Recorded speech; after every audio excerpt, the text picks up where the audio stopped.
Hey guys, tonight we're stepping aboard the creaking decks of a medieval ship where sailors did not rely on GPS, canned food, or waterproof gear but survived by wind, salt, prayer, and raw instinct.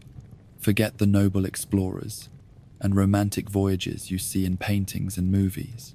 The real story is about soaked boots, rotting rations, festering wounds, and nights spent clinging to the edge of the world. So tonight we ask what life at sea actually felt like in the age of oar and sail. What did it feel like to wake to the sound of groaning timber, the lash of cold spray, and the looming threat of mutiny or drowning? Every crossing came with a cost, so let me know where you're tuning in from and what time it is where you are. It's always incredible to see who's joining this journey across the salt-stung past. Now dim the lights, pull your blanket close, and let's set sail into the stormy belly of history together. Your eyes open to darkness, not the kind you get in a quiet room. This darkness moves, it breathes, it groans, and it smells like piss, rope mold, and vomit cooked slowly in seawater. You're lying flat on your back, though the floor underneath you isn't flat at all. It rocks side to side, like a cradle built by a drunk carpenter. Your cheek is pressed to damp wood, slick with something that was either spilled ale or someone's stomach emptying itself in the night. Hard to tell. You try to shift, but there's no room. Someone's foot is near your ribs. A knee is jammed against your ankle. You feel movement above you, and a low grunt nearby. The others are waking too, not by choice. A roar erupts from the deck above, the same voice you've been hearing in your sleep since you were forced aboard. Get up, swine. Tides don't wait for lazy bones. Then comes the real alarm. A bucket sloshes through the air, and cold seawater crashes over the lot of you. It pours through the slats above like punishment from a god with no patience. You sit up coughing, mouth full of brine. Someone swears. Another gags. The man beside you curses and rubs his eyes with a sleeve already soaked through. Your shirt sticks to your back. The wet wool scratches like thorns against sunburn. Your trousers feel heavier than your legs. Everything stinks. Everything is wet. You blink through the pitch and crawl toward the ladder that leads topside, but you're not the only one. Half the crew claws for it like rats fleeing a rising bilge. The first to the rungs go up. The rest wait in a heap. Your knees slide on the boards. Someone behind you mutters that the rats were better company than the mates up there. You agree, silently, but you keep your head down. Speaking back earns you a bruise. Or worse, when it's finally your turn, you climb the slick ladder with shaking arms. Each rung groans beneath your weight. Your hands slip once, catching splinters that jab into your palm like little knives. You don't cry out. Crying out gets noticed. You emerge into morning light that blinds you. Grey sky, angry waves. The stench of wet rope and fish slaps you harder than the spray. The wind screams through the rigging like a hungry ghost. The sails flap and snap above like skin peeling off bone. One of the older mates is already stomping across the deck, barking orders with a rope in hand. He doesn't speak. He spits commands like venom. The deck is alive, not in a good way. It bucks under your feet. Your balance sways with the swell, but you've barely gotten used to the rhythm. You stagger, nearly falling into a coil of rope slick with algae. A sailor shoves past you and snarls for you to get moving. You don't know where to go, not really, but you move anyway. Standing still is an invitation to be trampled. A bell clangs once, a signal. You don't know for what, maybe for roll call, maybe to check who died overnight. A man is already retching over the side, the sound wet and helpless. You try to hold your breath as you pass him, but the wind isn't on your side. The stench hits you square. You gag, swallowing back the taste. It lingers. Another crew member kneels with a scrub brush in hand, scraping at a dried patch of something reddish. He glares at it like it insulted him personally. The stain doesn't come out. Blood never really does, not in salt water. He spits and scrubs harder. Behind him, two others yank at a rope trying to hoist a barrel upright. One of them slips and lands flat. The other bursts into laughter until the first sailor punches him in the thigh. The quartermaster appears, coat flapping, eyes like dead things. He points to the stern and growls for three of you to haul a net that's tangled with something. Maybe fish, maybe not. You don't know what's inside, but you go. You always go. You drag the net across the deck, boots skidding on the wet planks. It weighs more than it should. Someone says there's a shark caught in it. Another mutters that it's just old rope. You grab it anyway. Your hands are numb. You don't feel the rope cutting into your skin until blood mixes with seawater. The sun, if you can call it that, hides behind thick clouds. Everything is blue and grey, except the rust stains on the deck, and the bruises on your arm, and the yellow rot growing between the planks, feeding off whatever leaks from barrels. A cry goes up from the crow's nest. Land, number storm. The man squints and shouts again. The captain appears, heavy coat cinched tight, face lined with something older than age. He yells something about battening down. You don't know what that means. You pretend you do. You're told to go below again. Secure the barrels. Tie the crates. Keep the livestock from pissing themselves into a frenzy. You descend, the stink growing worse with each step. The hold is darker than before, but not empty. A goat bleats from the far end. Rats scurry across sacks of grain that have gone soft and sour. You slap one away, only for three more to leap out of the shadows. You start tying rope around a barrel, hands shaking from cold and the memory of last time. Last time one came loose, crushed a man's leg. He didn't scream much, just gurgled. The crew threw him overboard the next morning. The ship rocks harder now. The lantern swings. The water rises on the floor. Somewhere behind you, a rat drowns in a puddle. You don't look. You hear your name shouted. Time to go back up. Time to climb again. Time to taste salt and wind. And listen to a ship creak like a dying beast. You grab the rope, wipe your face on your sleeve, and head into the storm that hasn't even started yet. This is the morning. This is just the beginning, and you already want to go home. You are chewing something that tastes like cloth soaked in seawater and regret. The biscuit in your mouth has the texture of brick. You gnaw at it, not bite. Biting would break a tooth. Some already have, so you soften it with spit and effort, working it like an animal chewing bark. It's called hardtack, but the men call it toothbreaker, wormwood, or just the slab. You turn it over in your mouth and try not to think about the tiny holes in the center. You already know what lives inside. Your gums bleed a little. Your jaw aches. You swallow, and the dry biscuit drags its way down your throat like gravel. Someone beside you mutters that theirs had a maggot. Another grins and says, "It's just extra meat." You don't laugh. Nobody really laughs on this ship. Chuckles come out more like coughs. The meal is the same as yesterday, the same as the day before. Salted beef, that's more salt than beef. You peel off a piece, and it curls like bark torn from a dying tree.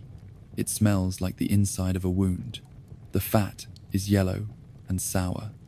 You hold your breath and eat anyway. You tell yourself it's food, but your stomach argues. The stew is worse, if there even is stew today. A wooden bucket is passed down the line, half full of brown sludge that used to be peas, or beans, or bread mashed with bilge water. No one knows. It tastes like mold and iron, and it clings to the sides of the bowl like it's trying to escape. One man won't eat.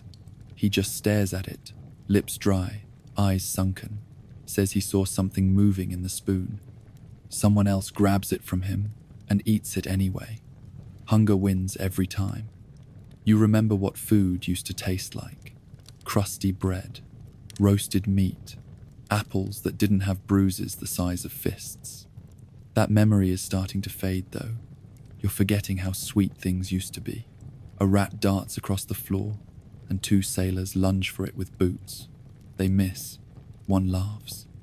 "Tonight's dinner," he jokes. But it's not really a joke. If they catch one, it'll be skinned and thrown in the pot without a second thought. Tastes like chicken, they say. You wouldn't know. You've never tasted chicken. There's beer, if you're lucky, but not the kind you remember from taverns. This one is thick, dark, and sour.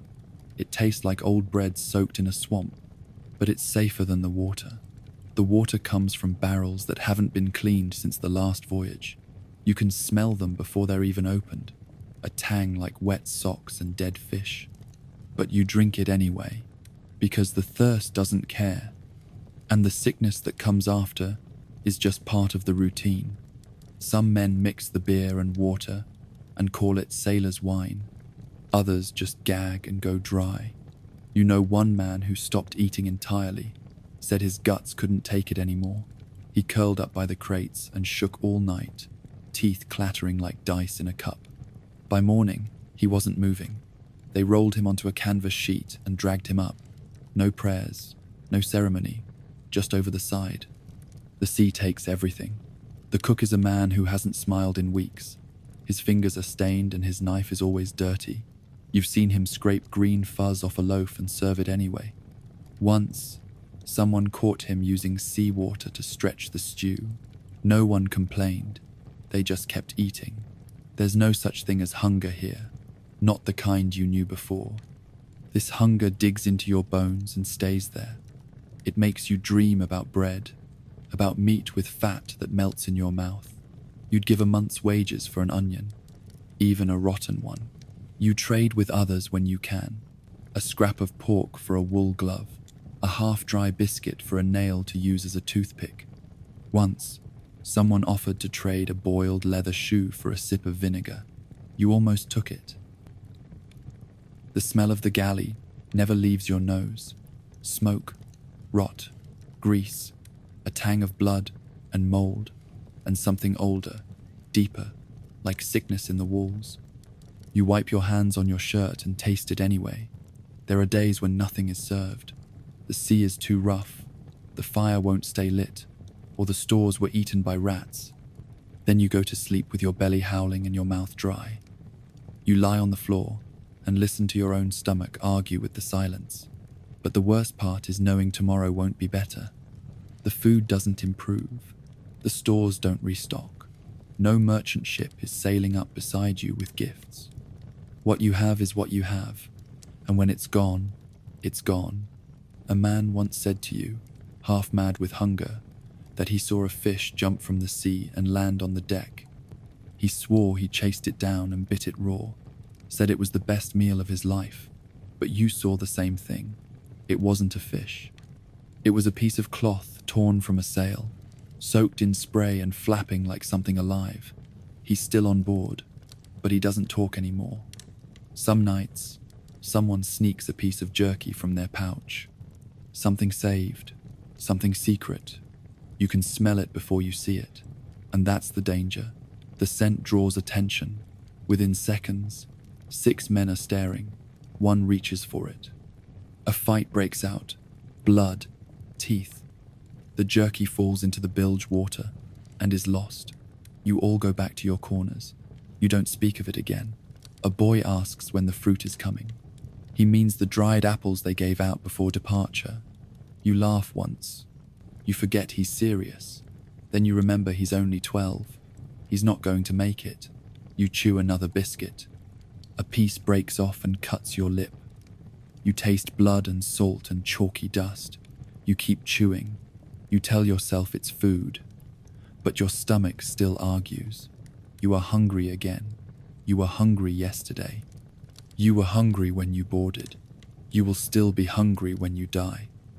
Hunger on a medieval ship is not a sensation. It is a companion. It follows you from the deck to the hold, from your hammock to the latrine. It scratches your ribs and rattles in your chest. You cannot outwalk it. You cannot outwork it. You can only wait for it to get bored of you. It never does. You are handed a biscuit. They call it hardtack, but that is a polite word. You could hammer nails with it. You could build a wall out of it.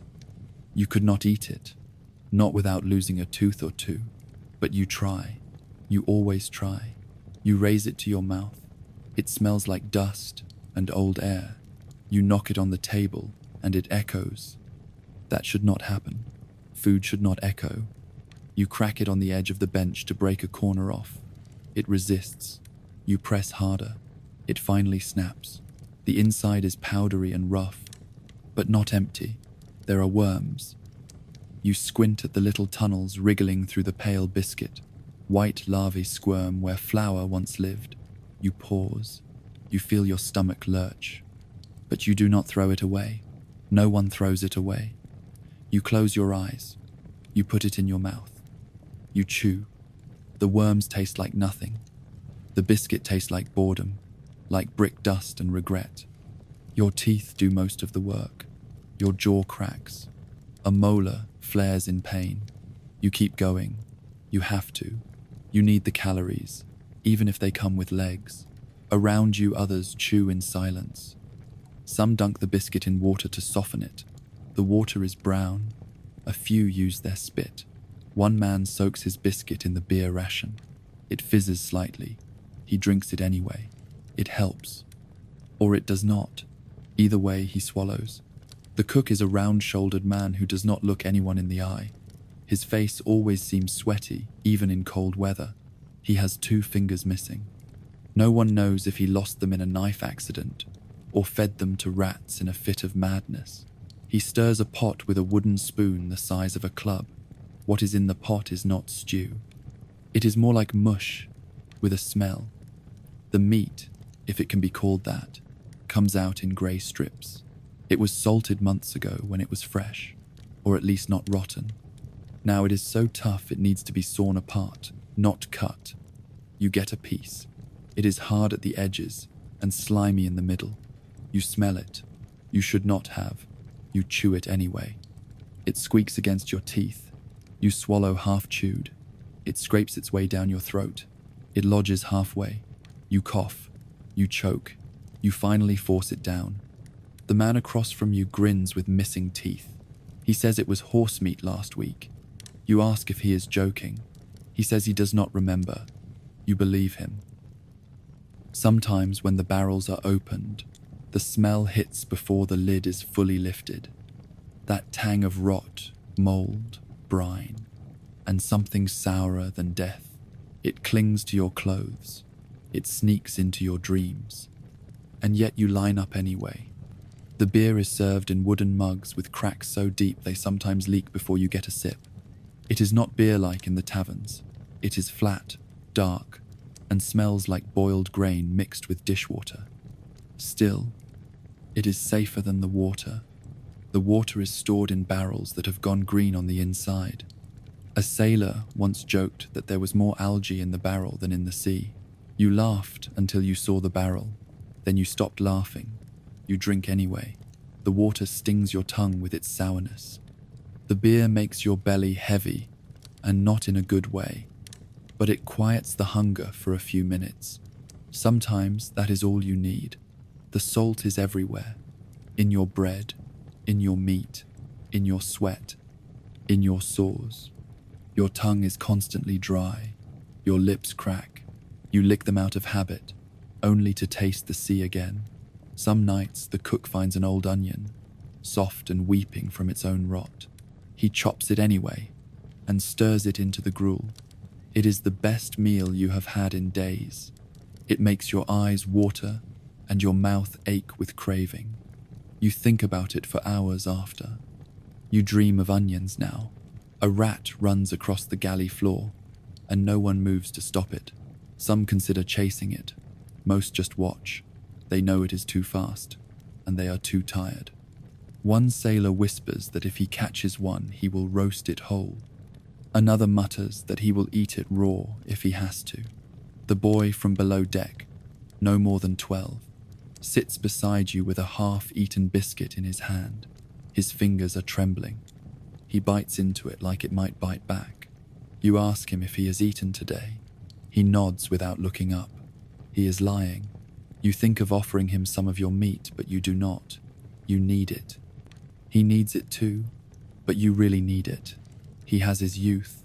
You have only your hands and your teeth, and both are failing fast.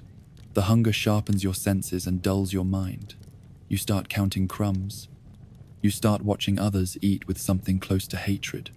You dream of meals, big ones, stews with fat bubbling at the surface, loaves of bread hot from the oven, cheese so soft it spreads. But you wake up to hardtack and salt pork and beer that taste like sadness. The galley floor never dries. It is sticky with spilled stew and crushed biscuit powder, and stains no one wants to name. The smell never leaves. The cook sleeps nearby. You do not know how. The worst part is not the food. It is knowing this is what you have left. There is no resupply. There is no fresh harvest. What is in the hold is what stands between you and starvation. And every day, a little more is eaten, stolen, spoiled, or turned to mush by the rats. You eat fast, you eat quiet, and you eat everything, even the worms. You do not eat because you are hungry. You eat because the others are watching. Because if you do not finish your ration, someone else will. Not out of generosity, out of hunger. You scrape the last smear of grease from your tin bowl with a splinter of biscuit. The grease is more water than fat and tastes faintly of rust. Still, you lick your fingers when it is done. You press them to your tongue like they hold something sacred. They do not. A man across from you is chewing with his eyes closed. He is rocking slowly, not from the waves, but from memory. He mutters about apples. You catch the words sweet and red and orchard. You do not interrupt him. Everyone here is haunted by food they can no longer name. The sea does not feed you. It only teases. Fish are a rarity. Nets go down and come up with seaweed, driftwood, bones. Once, a crewman caught a flat silver fish by hand, held it up like treasure. It flopped once. Then it slipped and vanished between the planks. He almost jumped after it. No one laughed. Fishing is a chore. Gutting is worse. The few fish that make it aboard smell of rot before they hit the pan. You saw one opened once. Its belly was full of worms and its eyes had turned white. The cook threw it into the fire. Then he told you to eat the next one. You did. Sometimes the sea gives you something you did not ask for. A bloated carcass floating past. A whale or something larger with wounds you cannot identify. Its flesh grey and riddled with barnacles. A few men stare over the railing as it drifts by. Someone jokes about dinner. No one responds. In the hold, the barrels are sweating. The salt stores have soaked through their cloth covers, and now the wood glistens. The meat inside is no longer meat. It is string and rind and bone floating in pink water. The stench escapes through the cracks. You walk faster when you pass them. The flour sacks are rotting from the bottom up. Mold creeps like green fingers over the sides. Rats have torn into one. They leave behind a mess of droppings and paw prints and shredded burlap. You report it. The quartermaster shrugs. He tells you to scoop off the top and use what is underneath. You do. The rats are thriving. They grow fat on what you cannot finish. They skitter through the hold like they own it. Some are bold. One walked across your boot while you were eating.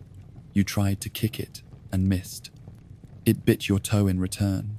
Now you sleep with your legs tucked up and your knife in hand. The beer is running low. Each man receives half a mug at most. The cook is adding water to stretch it. You taste it and spit. It smells like wet rope. Still, you drink it. You always drink it. The water is worse. You once saw the inside of a barrel after it had been emptied. The sides were coated in black slime. The bottom was lined with something thick and soft that had the texture of jelly. You asked what it was. No one answered. You drank from that barrel for 6 weeks. You have not relieved yourself normally in 3 days. Your stomach clenches, but produces nothing. The salt draws the water from your body. and leaves your insides dry. You chew and feel heavier, not fuller.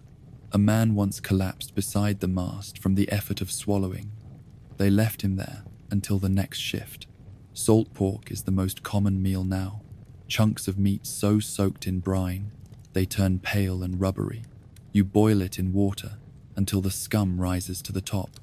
You skim it off with a wooden spoon and add it to your stew. Flavor, someone says. You believe them. You want to. You hear of a crew once that boiled their boots. Leather softened in seawater and scraped with knives. It gave them soup. You have not reached that point yet, but you know what your boots are made of. And you have looked at them differently this week. Each morning you check your gums. The pink is fading. They are turning white in places, spongy. You run your tongue along your teeth and feel the soreness blooming. You do not want to lose your teeth, but you know what scurvy does. You have seen it. A sailor near you can no longer eat. His cheeks are sunken. His lips crack when he smiles, and he smiles too much. He speaks to himself and says the ship is feeding on him. You think he is right. The cook caught a gull once. It landed stupidly on the rail and stared too long. He threw a net and caught it by the wings, snapped its neck and plucked it on the deck. You watched feathers scatter into the sea like snow. That night you had stew with bones in it. You picked them clean. The boy below deck asked what it was. You told him it was duck. He smiled for the first time in days. A man was caught stealing biscuit crumbs from the bottom of the barrel, not from his ration, from the leftover bin where everyone scrapes their plates. The crew dragged him above deck and tied him to the mast. They left him there for an hour. Then they gave him his usual ration. Nothing more. He cried when he ate it. No one spoke about it again. At night, you dream of food that no longer exists. Milk, garlic, a plum, so ripe it explodes in your mouth. You wake with your tongue pressed to the roof of your mouth, tasting only salt and old wood. You would eat anything. You already have. You once saw a man dig a splinter out of his gum, suck it clean and swallow it. He said it was better than the biscuit. You believed him, and tomorrow you will do it all again. You do not start the day standing. You start it sitting, cramped, bent forward, shoulders rolled, fingers curled around a soaked, splintered oar that has already stolen skin from your palms. You do not row because you want to. You row because the ship demands it. The waves demand it. The captain demands it. And the whip, slithering in the hands of the overseer, promises what happens if you do not. Your place is in the belly, down where the light barely reaches. You are pressed between men who have not washed in weeks. The stink of sweat and rot clings to everything. There is no breeze down here, only the heat and the creak and the groan and the command to row. The benches are slick with old salt. The air is thick with breath. You grip your oar and brace your feet against a brace so old it wiggles with every push. You do not ask questions. You just row. The rhythm begins. Pull, breathe, pull, breathe, pull again. Your arms are already sore, but it does not matter. No one asks how you feel. There are no breaks, no time to stretch. You row until they tell you to stop, and when they do, it is usually because someone has passed out or died. Blisters rise quickly on your fingers, on your palms, under your thumbs. You ignore them. You have to. You pop one with a splinter from the bench and keep rowing. The pus stings. You clench harder. You try not to scream. There is no view. You see only backs, shoulders rising and falling in front of you, some scarred, some tattooed, all damp. The man ahead of you smells like rotten onions. The one behind you mumbles in his sleep, even when awake. The sweat runs down your spine, into your shirt, into your trousers. You shift once, and your skin tears slightly where your shirt has stuck. The pain is sharp, then it dulls. Then you forget about it. You row. The sea outside throws its weight against the hull. Each wave smacks like a slap to the ribs. The oar bucks in your hands. You fight it. You pull. The rhythm stutters, then continues. Pull, breathe, pull, breathe. Your knees begin to shake. Your back tightens. Your teeth ache from clenching. You row. One man starts to slow. His grip slips. The oar knocks sideways. The rhythm breaks. The overseer is there before anyone can curse. His stick slams down across the man's back. The crack is louder than the whip. The man yelps, then rows faster. No one says a word. You do not slow. The water finds its way in. It drips from the ceiling. It seeps through the hull. It soaks the floor. Your feet never dry. You feel the damp between your toes and wonder if they are still attached. You cannot feel them anymore. They feel like wood. You have been rowing for hours. Time means nothing here. The bell rings occasionally, maybe for meals, maybe for shifts. You no longer keep track. You only know one thing. If you stop rowing, you get hit. If you get hit too many times, you are replaced. And replacements are running out. You hear someone gag. The rowing does not stop. The man retches into his shirt and keeps going. The smell spreads. But you row. There are songs sometimes. Rowing chants. Simple things to keep the beat. But they do not last. Voices crack. Breaths shorten. Today there are no songs. Only the sound of wood and water and pain. You try to think of something else. A field. A bed. A fire. A meal. But your thoughts are fog. The only clear thing is the weight in your arms and the fire in your shoulders. You row. A sharp jolt sends you lurching forward. The ship has hit a swell. Water pours through the slats above. It splashes down your back and runs along the bench. You do not wipe it away. You row. The man to your left winces. His hands are bleeding. You see raw meat where his skin once was. He does not stop. He cannot. He rows with fingers curled like claws. He moans softly under his breath. The ship begins to turn. The overseer yells. The rhythm shifts. Left side slows. Right side speeds up. You adjust. Your muscles scream. You obey. The oar grows heavier, not physically, spiritually, emotionally. The weight is not in the wood. It is in you. You are heavier than when you started, filled with ache, with fear, with silence. You row anyway. Your lips are cracked. You taste blood. You breathe through your mouth and it tastes of old wood and sweat. Your shirt clings to your ribs. You no longer feel the blisters. Maybe they popped. Maybe your hands are just one big wound now. You do not look. You just row. Someone collapses 2 benches ahead. He slumps forward. His oar clatters to the floor. The row behind him hits it. A curse. A shout.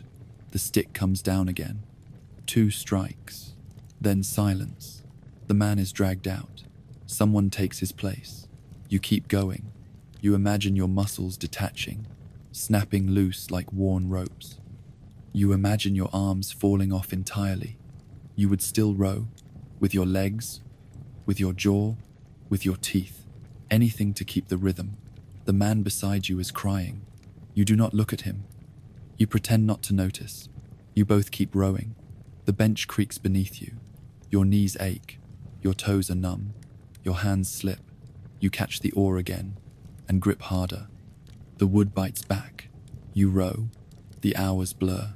The pain sharpens, then dulls, then vanishes, then returns, over and over again. You wonder if this is what madness feels like. You cannot remember what day it is. You cannot remember what it felt like to not row. A bell rings, a real bell, the signal.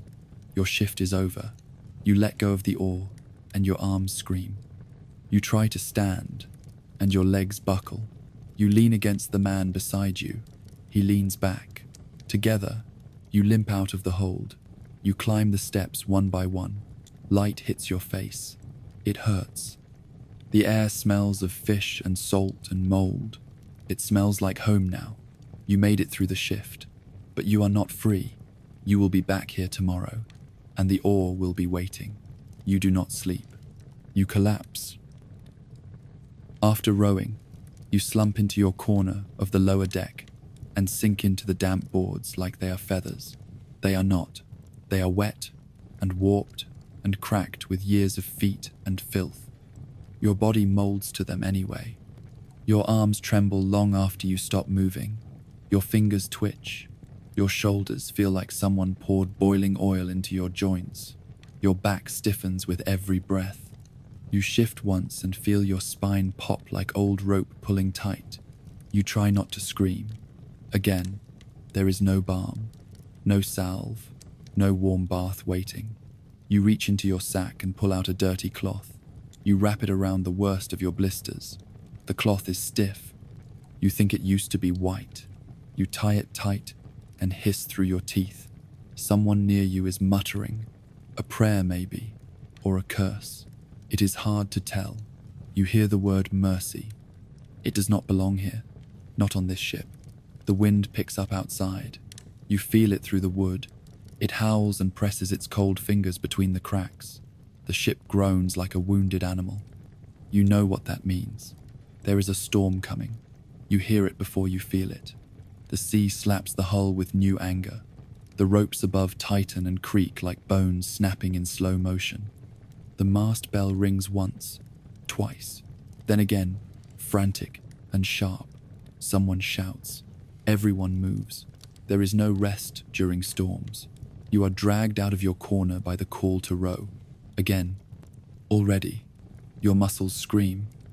You rise like a corpse being raised, not a man standing on his own.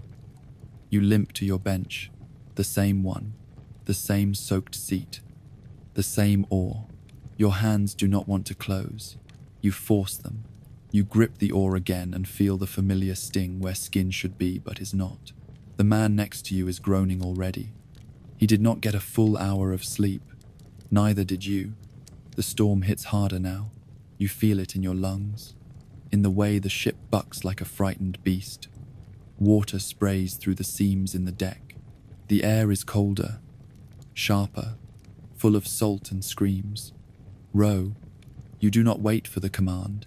The oar fights you. The waves pull against you. You are not rowing anymore.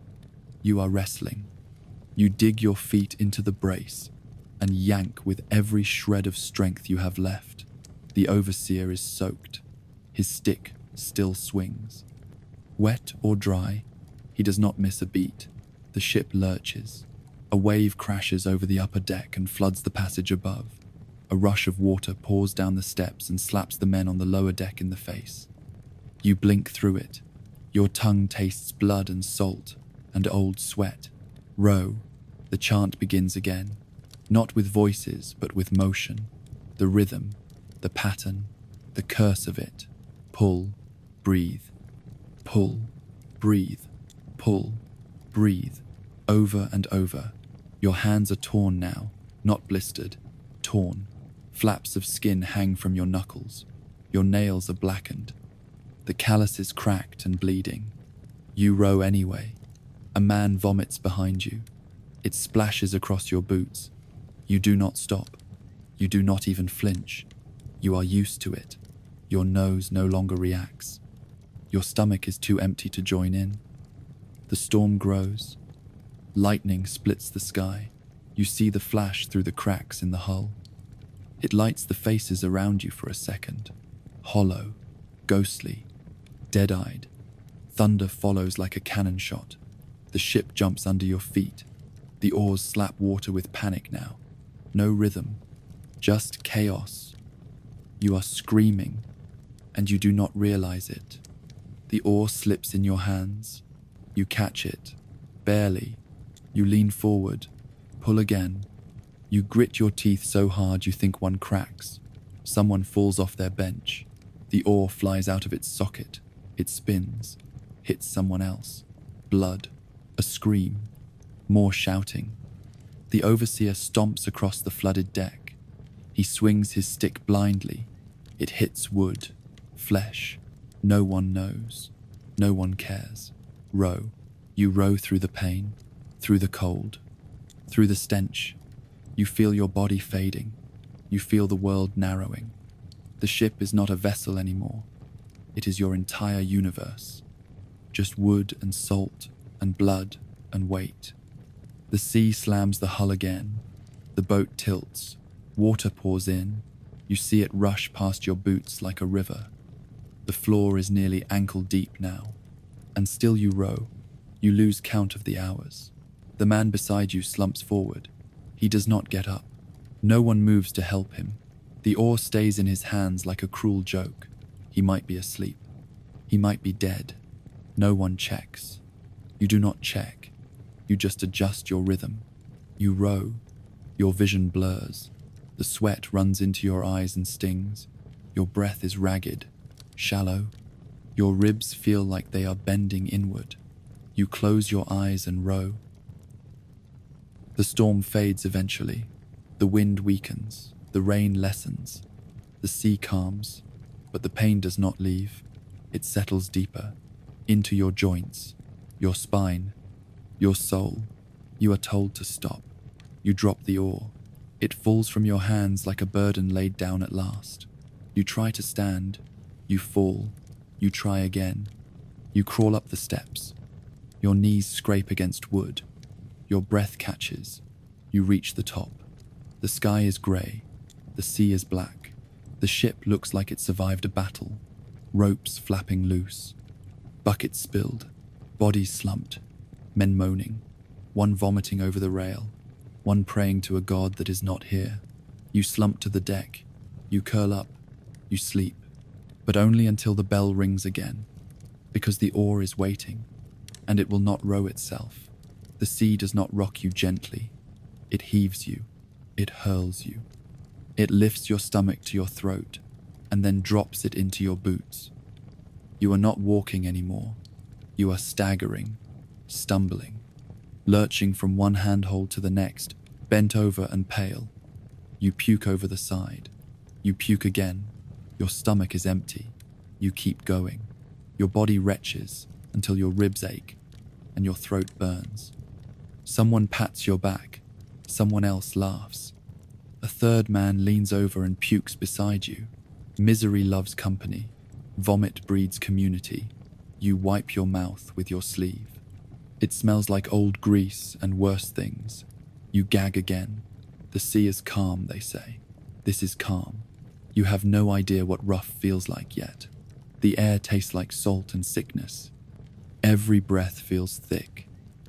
The stink of bile, sweat, and unwashed bodies floats in the corridors and settles in your lungs.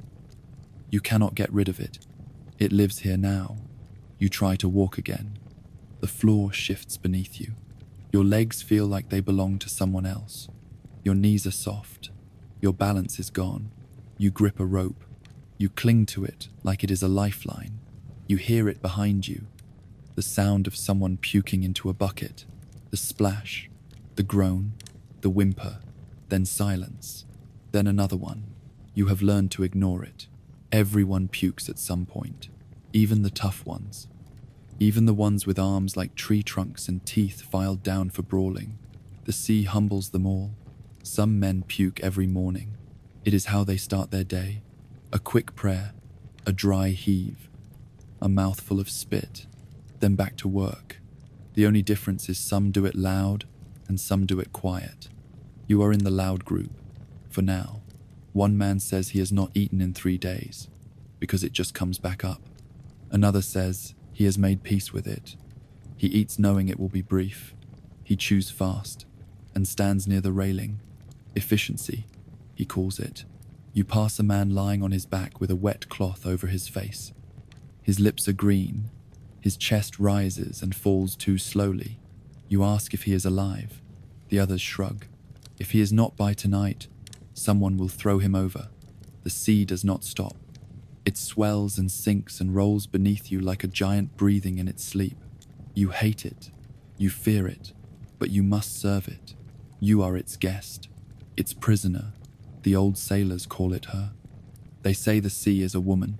Unforgiving, jealous, she takes men who stare too long. She drowns those who do not pay respect. You mocked that once. You do not mock it now. You watch the horizon and whisper things you hope she hears. You do not know what you are asking for. You just want her to stop moving. Superstition clings tighter than wet clothes. You do not whistle on deck. That invites the wind. You do not speak of land unless you can see it. You never mention drowning. That word is cursed. You knock on wood when someone talks of death, and they do. Often, sometimes with a laugh, sometimes with quiet certainty. Either way, you knock. A dead bird was found on the bow this morning. Some men spit 3 times and crossed their chests. Others said nothing and walked away. But no one touched it. Bad omen, they muttered. Later that day, a man fell overboard. No one jumped in after him. There are stories, always stories. One sailor claims a mermaid dragged his brother to the deep. Another swears he saw St. Elmo's fire once and followed it until he found a whale with a man's face. You do not argue. You listen. You pretend to believe, because the moment you doubt, the sea will hear, and the sea remembers. You begin to pray, not because you believe, but because you are desperate. You pray to anything that might be listening, the God your mother spoke of, the saints your captain swears by, the storm spirits the cook mumbles to. There is a sailor who wears a string of bones around his neck, tiny ones, bird bones maybe. He kisses them before meals, before storms, before he sleeps. No one asks where he got them. No one wants to know. You start carrying a pebble in your pocket. From shore, from the last place you stood on land, you rub it when your stomach flips, when your legs fail, when you hear the creak of wood that sounds too much like a groan. You name it. You whisper to it. It becomes your anchor. You do not tell anyone. You try to eat. Dry biscuit, a slice of meat. It hits your stomach like a stone and climbs its way back up. You run to the edge and lean out. The water is black and churning. Your vomit vanishes before it hits. A man nearby claps you on the back and says you are getting better. You have lasted longer than he did. That is not comfort. You dream of stable ground, of stillness, of waking without nausea, of standing without leaning. But the ship keeps moving. The floor keeps tilting. The waves keep whispering your name, and no gods are listening. You are not seasick anymore. That would be easier. Now, your body has simply given up. No more vomiting, no more retching, no more fight. Just a dull, constant throb in your gut. You eat because you must. You keep it down because there is nothing left to bring up. The sickness is not gone. It has settled into your bones. You have entered a new stage. Not pain, not fear, acceptance. You are part of the ship now, as weathered, as cracked, as miserable. You sway when it sways. You creak when it creaks. Your feet grip the planks with muscle memory alone. You are not stable. You are just adjusted. Above deck, the wind is soft today. The sun peeks through swollen clouds. The ocean rolls like a sleeping dog, gentle, for now. It is the kind of day sailors mistrust, the kind of quiet that comes before the screaming starts. The others are quiet too. Those who are not working lean on barrels or sit with heads bowed. The boy sits cross-legged near the mast, carving a bit of wood into what might be a bird or a dagger. His hands tremble. His eyes are sunken. You wonder if he remembers what his house smelled like, or his mother's bread. You do not remember your own. You glance up at the sails. They flutter lazily. The rigging sways. Somewhere above, a gull shrieks. One of the men spits and mutters something under his breath. You catch only one word. Curse. You have heard worse. Much worse. Stories whispered between men in the dark. Tales of ships that vanished under a blue sky. Of whales with eyes like old men. of mermaids that cry like infants and then drag you under when you lean too close. You have not seen them, but you believe every word. The man with the bone necklace walks past you. He has smeared something black on his cheeks. He ties a strip of cloth around his wrist and kisses it. He says nothing. You say nothing. You look away. There is a bucket near the railing, half full of cloudy water and whatever people could not keep down. No one empties it anymore. It sloshes with the motion of the ship, threatening to tip. Someone will trip over it soon. Someone always does. You watch a rat scurry along the edge of the deck. It pauses near a coil of rope, then vanishes below. You envy it. It does not need to pray. The prayers here are strange. Some are whispered, some are sung, some are not words at all, just sounds, rhythms, humming. A man rubs a coin between his fingers every morning.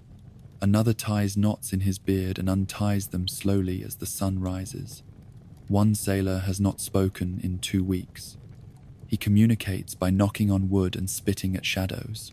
You have seen a man offer a spoonful of stew to the sea before eating his own. He tipped the bowl over the railing and said nothing. That night, the wind turned in their favor. Coincidence, they said. Still, the next morning 3 others did the same. You tried once. You tore off a piece of your biscuit and dropped it over the side. The gulls ignored it. The sea swallowed it without a splash. You felt nothing. You did not try again. The wind shifts. The captain shouts. The crew moves with practiced dread. Ropes are pulled. Sails are hauled. The air grows damp. A storm might be coming, or it might not. The sea never tells you. It just changes. A man nearby draws circles on the deck with a bit of chalk. He murmurs a name as he does it, over and over. You do not ask whose name it is. He finishes and sits in the middle, cross-legged, eyes closed, as if waiting to disappear. You do not look at him again. The sun disappears behind the clouds. Shadows stretch across the deck like long, bony hands. The temperature drops. You pull your coat tighter and feel something move inside the sleeve. A flea, maybe. Or worse, you scratch and keep walking. You pass the galley. The cook is stirring a pot of something grey and steaming. He is humming. The tune is familiar. A lullaby, maybe, or a funeral song. You do not want to know which. You walk faster. Someone screams below deck. Not a sharp scream, a broken one. Long, drawn out. No one moves. No one reacts. You keep walking. The scream fades. It always does. You make it to your corner near the barrels. You sit. You pull your knees to your chest and stare at the wooden wall in front of you. You trace the grain with your eyes. You find a knot that looks like an eye and try not to blink. You close your eyes and listen. The sea groans. The wood creaks. The wind whistles through the rigging like a ghost with bad lungs. You try to pray, not out loud, just inside. Please, make it stop. Please keep the sickness away. Please let tomorrow come. No one answers. You feel your stomach tighten again. Not from hunger, from memory. The memory of the waves rising and falling. The taste of bile. The way the ship tilts. Always tilts. You brace yourself and wait, but you do not puke. You have moved past that now. There is something sweet in the air, not pleasant sweet. Not honey or fruit or warm milk sweet. This is the kind of sweetness that rots the back of your throat. It clings to the walls. It steams from the floorboards. It leaks from the skin of the dying. You know that smell now. It is the scent of disease. Below deck, everything is damp. The floor, the ropes, the men. Nothing dries here. Not your socks. Not your skin. Not your bandages. Especially not your bandages. You hear the coughing before you see it. Deep, chesty coughing that rattles the ribs and ends with something wet hitting the planks. You follow the sound down the narrow corridor, ducking beneath hanging hammocks and swinging buckets. Every step brings you deeper into the belly of the ship, into the part where the sick sleep. If they sleep at all, you reach the dark end of the lower deck and stop. You do not want to go farther. No one does. But the quartermaster said to check the bodies. See who is breathing. See who is not. You press a rag over your nose and mouth. It helps for 3 seconds. Then the smell pushes through. It always does. Rot, sweat, blood, and something else. Something soft and rancid, like meat that used to move. You crouch beside a man lying on a torn blanket. His lips are cracked and white. His eyes flicker open. He moans. You see the gums, puffy, pale, shiny like wet leather. He tries to speak. His teeth shift in their sockets. Scurvy. You have seen it before. You will see it again, until there is no one left to see it. Another man lies nearby, with a cloth pressed to his thigh. You pull it back. The wound is open. The edge is black. The flesh inside, green and slick.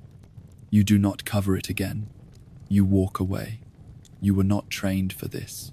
No one was. There is no doctor, only guesswork. Some men swear by garlic. Others smear tar over the cuts. One sailor tried boiling salt into paste and rubbing it into his sores. He screamed until he passed out. Then, he did it again the next day. None of it works. You head back to your sleeping spot and sit down. The boards creak. You scratch at your leg. The itch never stops. You pull up your pant leg and see the rash again. Angry red blotches climbing up your shin. You poke one. It oozes. You tie a cloth over it and pretend it is not there. The rats are getting bolder. At first they ran when you moved. Now they climb over boots, over faces. You woke last night with one chewing the corner of your blanket. Its eyes were red. You stared at it. It stared back. Then it kept chewing. One man caught a rat, smashed it with a pan. He held it up by the tail and declared it food. A few laughed. Then they stopped laughing. Then they cleaned the pan. You did not eat that day. The sickness is not only in the body, it gets into the mind. A man began talking to the ropes yesterday, said they whispered when the wind blew. He said one of them told him to jump. He nearly did. The others pulled him back. Now he sits alone, watches the ropes. He does not blink much. You tried not to think about your own body, but it betrays you. Your gums bleed every time you chew. Your skin tears when you scratch. Your hands shake. Your tongue feels thick. You feel cold even when the air is warm. The cook has taken to soaking dried herbs in old beer and calling it medicine.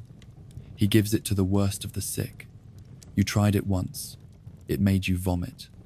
Then it made you sleep. You woke up with a mouth full of blood and your teeth loose. You did not drink it again. One man cut off his toe, said it was turning black. He used a knife that had not been cleaned since it gutted fish. He screamed. Then he fainted. Then he died. No one moved the toe. It rolled under a barrel and stayed there. The worst part is the silence. When someone dies, no one cries. No one prays. No one says their name. You just stop seeing them at breakfast. Then someone takes their hammock. Then someone wears their boots. There is no mourning here, only survival. You pass another man hunched over, picking at a scab. He peels it back slowly. You hear the sound, wet, sticky. He does not notice you. You keep walking. You reach your spot, your corner. You lie down on the boards and stare at the ceiling. You count the knots in the wood. You listen to the rats. You wait for the pain to settle. It never does. The man beside you starts coughing.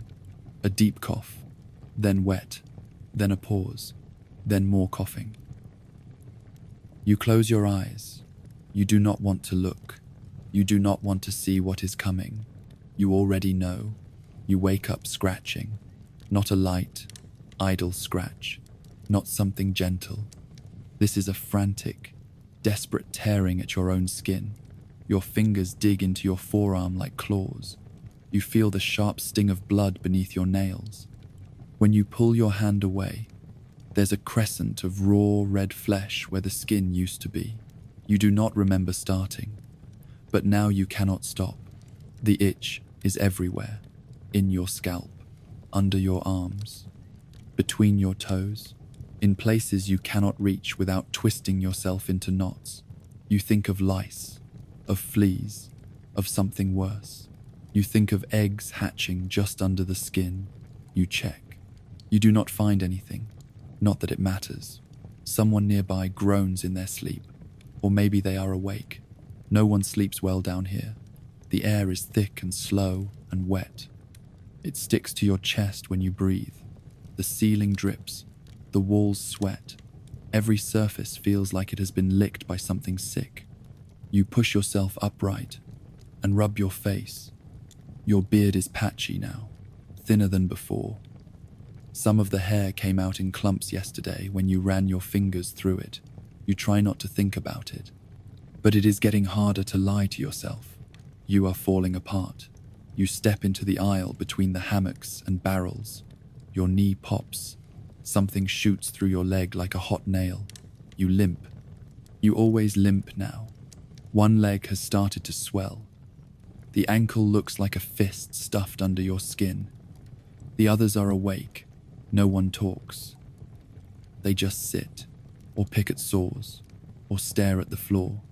A few chew on strips of leather. It is not for hunger. It is for the motion, for the feeling of chewing something that does not fight back. You take a seat beside the same barrel you always lean on. It smells of vinegar and spoiled onions. You are used to it now. Your nose has shut itself off. Some sort of mercy. One man sits across from you, holding his hand like it is something precious. You look closer. 3 fingers are black. He touches them. Nothing happens. Then he presses harder.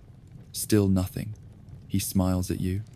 But it is not a smile that belongs on a healthy man.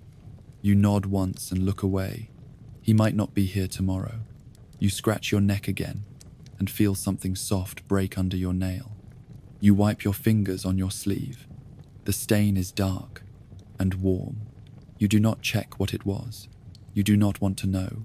A rat scampers near your foot. It stops, looks up, then scurries over your boot and disappears behind a crate. You do not move. If you chase one, 3 more will take its place. The rats outnumber you now. You are certain of that. Some nights, you hear them chewing. Not just crumbs. They chew rope, leather, fingers. You heard a scream last week. A man woke with blood on his knuckles and bite marks on his thumb. He cried. He said the rats were trying to eat him alive. The others told him to wrap his hands better. That was all. No pity. Just advice. The galley is quiet when you pass by. The cook is sleeping with his face on the table. One arm still holding a spoon. His mouth hangs open. A fly crawls over his lip. He does not move. You peek into the pot. Thick broth. Something grey floats near the surface. Maybe meat. Maybe not. You ladle some into a bowl and take a sip. It tastes like warm mold and ash. You drink it anyway. Your gums sting. You feel something pop. Your tongue runs across a space where a tooth used to be. You spit it out. It lands in the bowl with a soft plop. You stare at it. You do not pick it up. You dump what remains of the soup over the side of the ship. The gulls do not come. Even they seem to know when something is cursed. Back below deck, someone has started singing. A slow, broken sound, like an old lullaby hummed by someone who has forgotten the words. The voice trembles. You do not know if it is a prayer or a farewell. It might be both. You return to your place and lower yourself to the floor. You lean your head against the wall and close your eyes. The pain in your leg throbs. The rash on your side burns. Your hands twitch. You listen to the groaning wood, to the muttered curses, to the soft, wet cough that never stops. You wonder who will be next. Not in a cruel way, just in the way a farmer watches the frost. It always kills something. The question is just what and when. You lie back. Your bones grind against the floor. You adjust. You try to sleep. But the itching returns. And so do the rats. And the ship sails on. You are hungry in a way that bends your thoughts. Not just an empty stomach. This is deeper. It sits behind your ribs and eats at your spine. It clouds your eyes and sharpens your ears. You can hear the scrape of a spoon against a wooden bowl from across the ship. You smell flour that isn't there. Your hands tremble for no reason. This morning's ration was one piece of hard bread, not a loaf, not a slice, a piece. It was not fresh. It was not soft. It was hard as bone and grey with age. It cracked when you bit it. Not in a satisfying way, in a way that felt like biting stone. You chewed anyway. You swallowed gravel. Then you watched the man next to you eat his, and something broke. You didn't know it was coming, but it was. A quiet voice in your head began whispering. Why is his piece bigger? Why does he eat like he doesn't care? Why does he still have teeth? You stared at him, his beard full of crumbs. His eyes closed, like he was savoring it, like he wasn't dying with the rest of you. Your fist closed without you noticing. You heard a thud, the sound of fist against flesh. Not yours. Someone else moved first. A man 2 rows down threw his bowl. It hit the deck and shattered. The last spoonful of stew splattered across another's boots. Words flew, then hands, then knives. The deck became a cage. Men lunged across crates and barrels. Someone swung a rope hook. Someone else brought down a tankard like a hammer. The cries were not angry. They were desperate. The sound of starving dogs fighting over scraps. You watched a man bite another's arm. Not punch, not grab. Bite. There was blood. Screaming. Someone hit the floor and didn't get up. His nose bent sideways. His eyes wide. Not blinking. You do not remember standing. But now you are standing. You are holding a length of chain. Where did you find it? When did you wrap it around your hand? You raise it once. You do not swing. You do not need to. The man in front of you backs away. The fighting spreads. The noise reaches the upper deck. You hear boots stomping above, orders shouted. Then the overseers arrive. They do not ask questions. They carry sticks and rope and iron. They beat first. Ask nothing later. You watch them move through the crowd like fire. Men drop. Some try to explain. Others try to crawl away. One grabs a barrel and throws it. He is struck behind the ear. He does not move again. You lower your chain. You let it fall. You raise your hands. Not in surrender, in survival. You sit on the floor and look straight ahead. You are calm now, empty. The hunger is still there, but the rage has passed. It always does, until the next meal, until the next crumb. They drag 3 men to the mast, tie their wrists. One kicks, another spits. The third is silent. The whip comes out. You do not look away. This is part of the day now, like rowing, like puking, like counting your teeth every morning to see if any are gone. The first lash lands. You hear it more than you see it. A wet slap, a crack of pain. The man screams. Then the second lash. Then a third. Blood darkens the wood behind him. The other 2 watch with clenched jaws. Then it is their turn. The deck falls silent between strikes. You count the lashes. You stop at 10. You cannot tell if the silence that follows is respect or fear. You do not feel either. You feel tired. The punished men are left tied for the rest of the day. A warning, a lesson, a promise. No one touches them, not to help, not to speak. They are ghosts now, red ghosts, breathing reminders. At dusk, the cook ladles out what's left, a thin broth, some bits of barley. You take your bowl and sit in the corner. You eat slow. You do not look at anyone. You chew each bite like it is the last. because it might be. You hear whispers later, not from friends. You do not have those.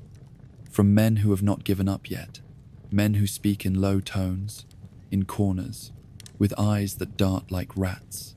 They talk of food stores, of hidden sacks, of how the captain's table is never empty, of how certain men seem stronger, cleaner, fatter. You hear the word again, mutiny. No one says it loud. The ship itself might hear, but it is there now. A seed planted in the rotting wood, and if the bread gets smaller tomorrow, it will grow. Night brings no rest, only whispers, the kind that crawl through the dark like fingers on your back. You lie on the floor, listening. You do not move. You barely breathe. You are not part of this conversation, but you hear enough. They say the food is being hoarded, that the captain eats sugar while the crew eats rats, that barrels marked for the crew have been watered down, that someone saw a crate go missing 2 nights ago. You know better than to believe everything. But hunger does strange things to the mind. It makes lies taste like truth, and it makes truth burn like fire. Someone hisses your name. You turn your head. A man crouches beside you. One eye swollen shut from the fight earlier, the other glinting like a knife in the gloom. He does not smile. No one smiles anymore. He asks if you are hungry. You say nothing. He takes that as a yes. He tells you they're planning something. Not tonight, but soon. A storm's coming, and with it, the chaos they need. They'll go below, where the supplies are kept. They'll grab what they can. If the captain tries to stop them, well, he's just a man. You ask what they want from you. He says nothing. Then he disappears into the dark. You do not sleep. The next morning, the deck is silent. No one speaks of last night, but the mood has changed. You can feel it. Men avoid each other's eyes. Tools go missing. Ropes are left slack. Orders are obeyed, slowly, if at all. You chew your biscuit quietly. You keep your head down. You listen. The punished men from yesterday still sit tied to the mast. One has gone limp. His head leans at a strange angle. The others are alive, but barely. Their backs look like torn parchment. No one moves to help them. The officers pace more than usual. The first mate barks orders louder than he needs to. The captain does not leave his cabin.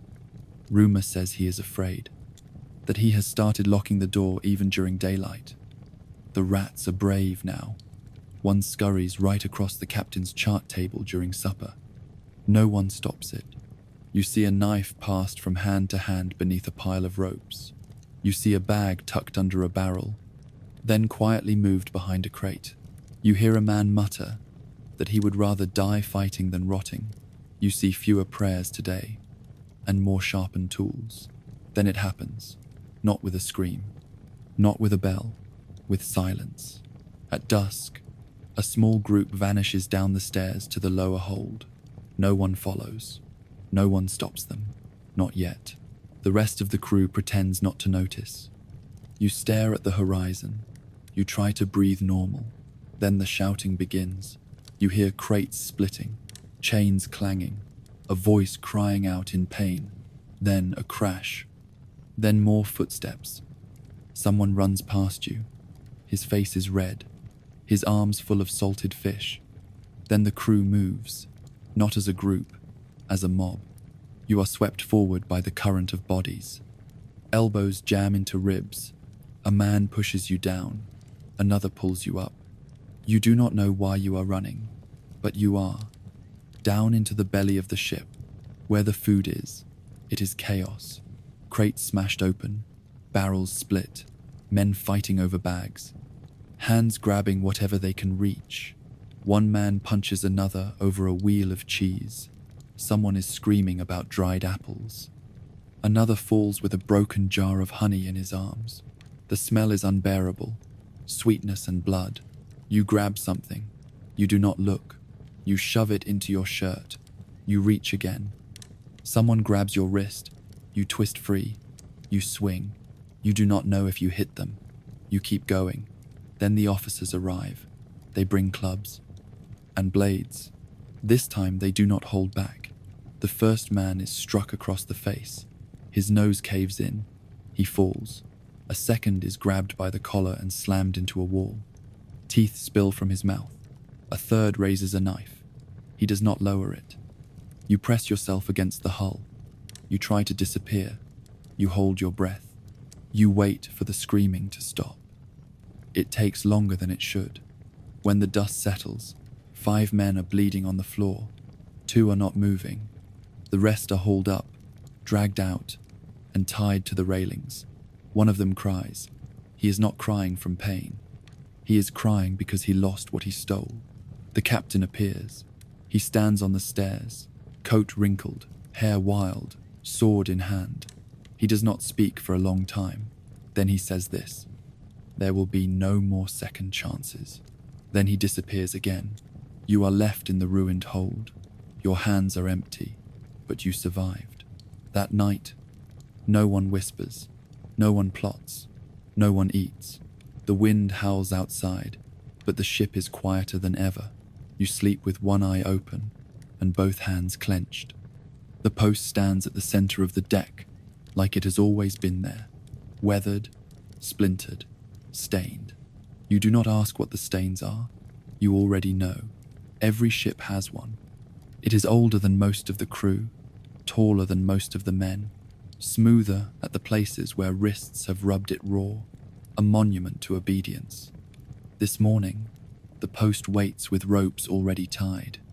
Loops hang loose, prepared. There are 3 men kneeling beside it. You recognize one. He tried to steal flour during the raid below deck. You saw him punch another man in the throat and run off with a sack under his arm. He did not get far. Now his hands are bound behind him. His lip is split. His eyes are swollen shut. He stares at nothing. The others look worse. One of them keeps whispering something under his breath. A prayer maybe. A curse. Or names. You do not ask. The captain stands nearby. His face unreadable. His hands clasped behind his back like this is just another chore. The first mate calls names off a list. Not loudly. Like he is reading out supplies or sails that need mending. Then the whip comes out. It is long, leather, tipped with knots hardened by salt and blood. The boatswain holds it with reverence, like a sword. He does not speak. He does not blink. The first man is tied to the post. The crew gathers in a silent circle. No one cheers. No one jeers. There is no joy here, only ritual. The kind of ritual that keeps order when everything else is falling apart. You watch as the man is stripped to the waist. You see his back rise and fall with shallow breaths. You see his muscles tighten. Then the whip cracks. The sound is louder than it should be, like thunder made of skin and pain. He flinches. A red line appears across his shoulders. Another crack. Another line. The crew does not count aloud, but everyone is counting inside their heads. 3, 4, 5. The man groans. 6. He starts to shake. 7. His knees give out. 8. He sobs now, quietly, like a child. 9. His head drops forward. 10. The blood runs fast. Then the first mate nods. The boatswain stops.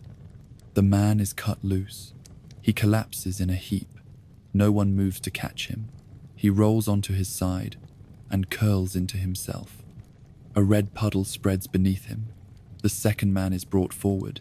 He does not speak. He walks on his own. He even tries to stand straight. He lasts until lash number 6. Then he screams. You flinch, but only once. By the time the third man is tied, the deck smells of iron and fear.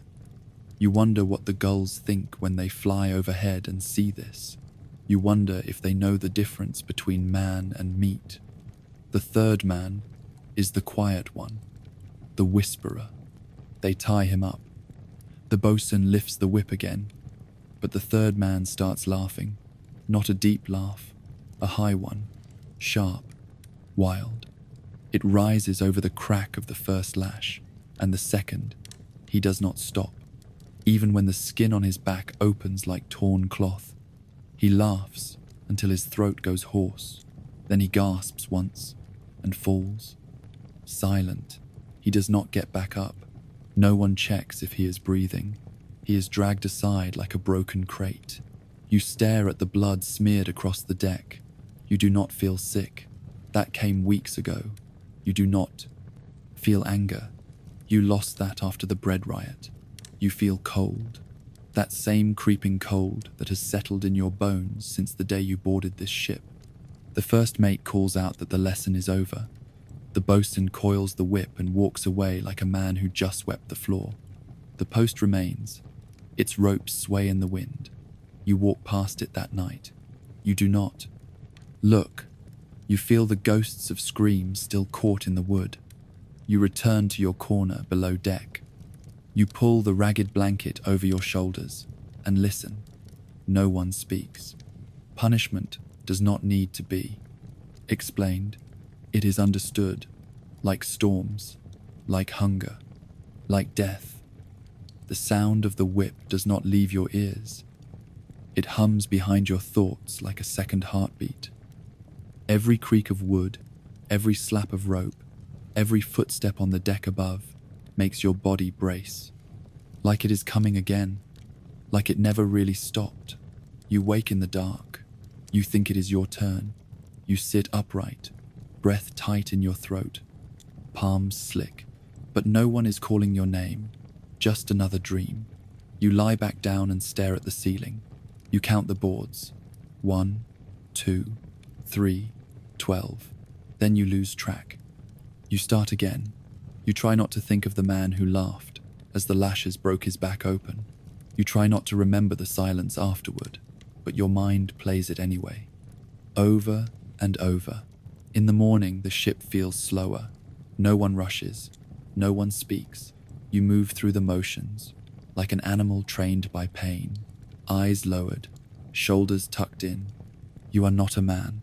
You are meat that has learned to obey. The air is sticky, hot. The barrels stink worse than usual. Salt crusts your lips. Everything itches. You find yourself near the mast again.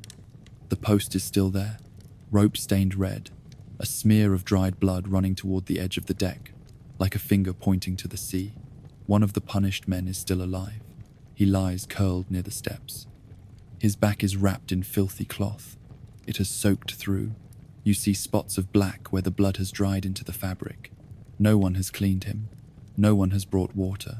He mumbles in his sleep. His mouth moves, but no words come out. Maybe they are not for you. Maybe they are not for this world. You are told to swab the deck. You dip the mop in a bucket of grey water and scrub where he bled. The stain does not lift. The stain never lifts. You scrub harder. Someone tells you to stop wasting time. You move on. Punishment is not just pain. It is theatre. Everyone saw what happened. Everyone knows what happens next. If you steal, you bleed. If you question, you bleed. If you breathe wrong in front of the wrong man, you bleed. It keeps the ship quiet, but not peaceful. The silence now is sharp, not calm, not gentle. It is the kind of silence that holds its breath, the kind of silence that waits for something worse. Later that day, the chains come out, thick iron rings, rusted, heavy. You watch as they shackle a man's ankles. He limps across the deck like a puppet with broken strings. Every step makes the chains clink. It is not for security. It is for humiliation.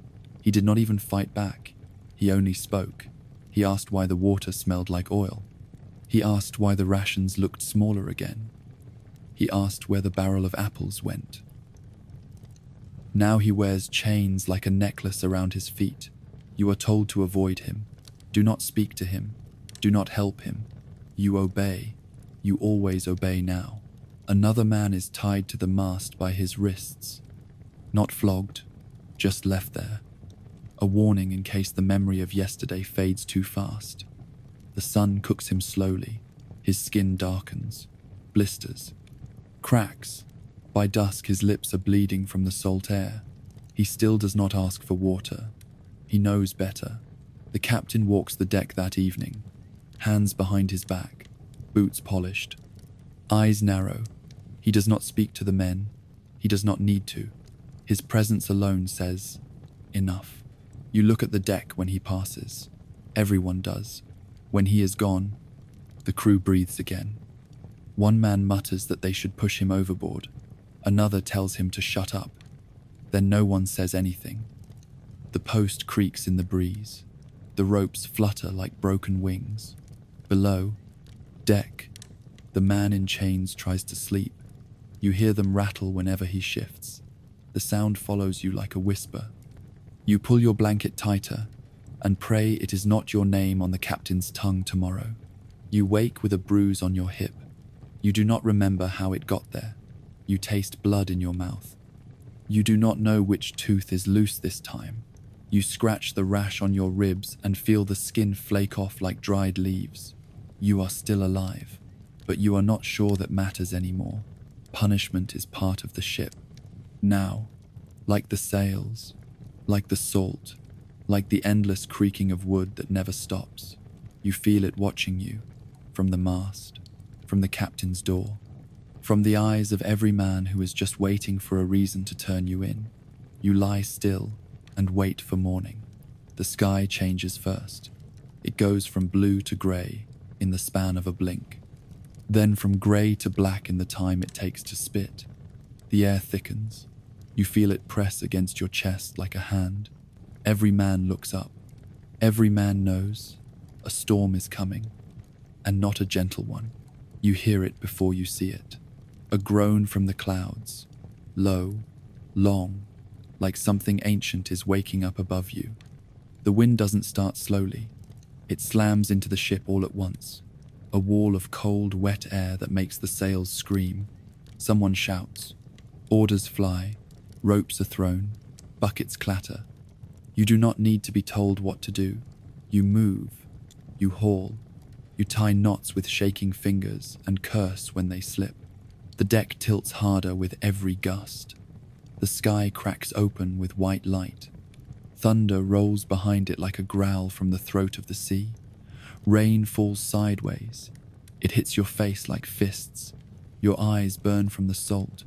You blink it away. You keep moving. One of the top sails rips straight down the middle. A long, shrieking tear. The mast groans. You hear it before it happens. Wood snapping. A sound that does not belong on water. Then it crashes. The smaller mast near the front splinters and falls into the sea, dragging 2 ropes and half a man with it. You see the man's boots disappear over the edge. You hear nothing from him, not even a splash, just gone. The ship tilts again. Water floods the deck. It comes in like a thief, fast and mean.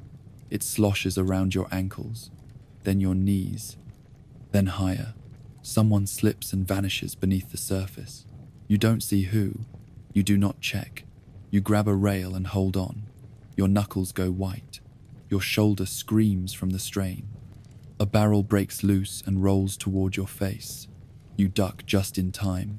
It smashes against the rail and explodes into pieces. A bit of iron flies past your head. You do not have time to be scared. You are too busy staying alive. The captain appears, soaked, wild-eyed, yelling commands into the wind. No one can hear him. The storm is louder than any man. The first mate is screaming too. His voice vanishes into the rain.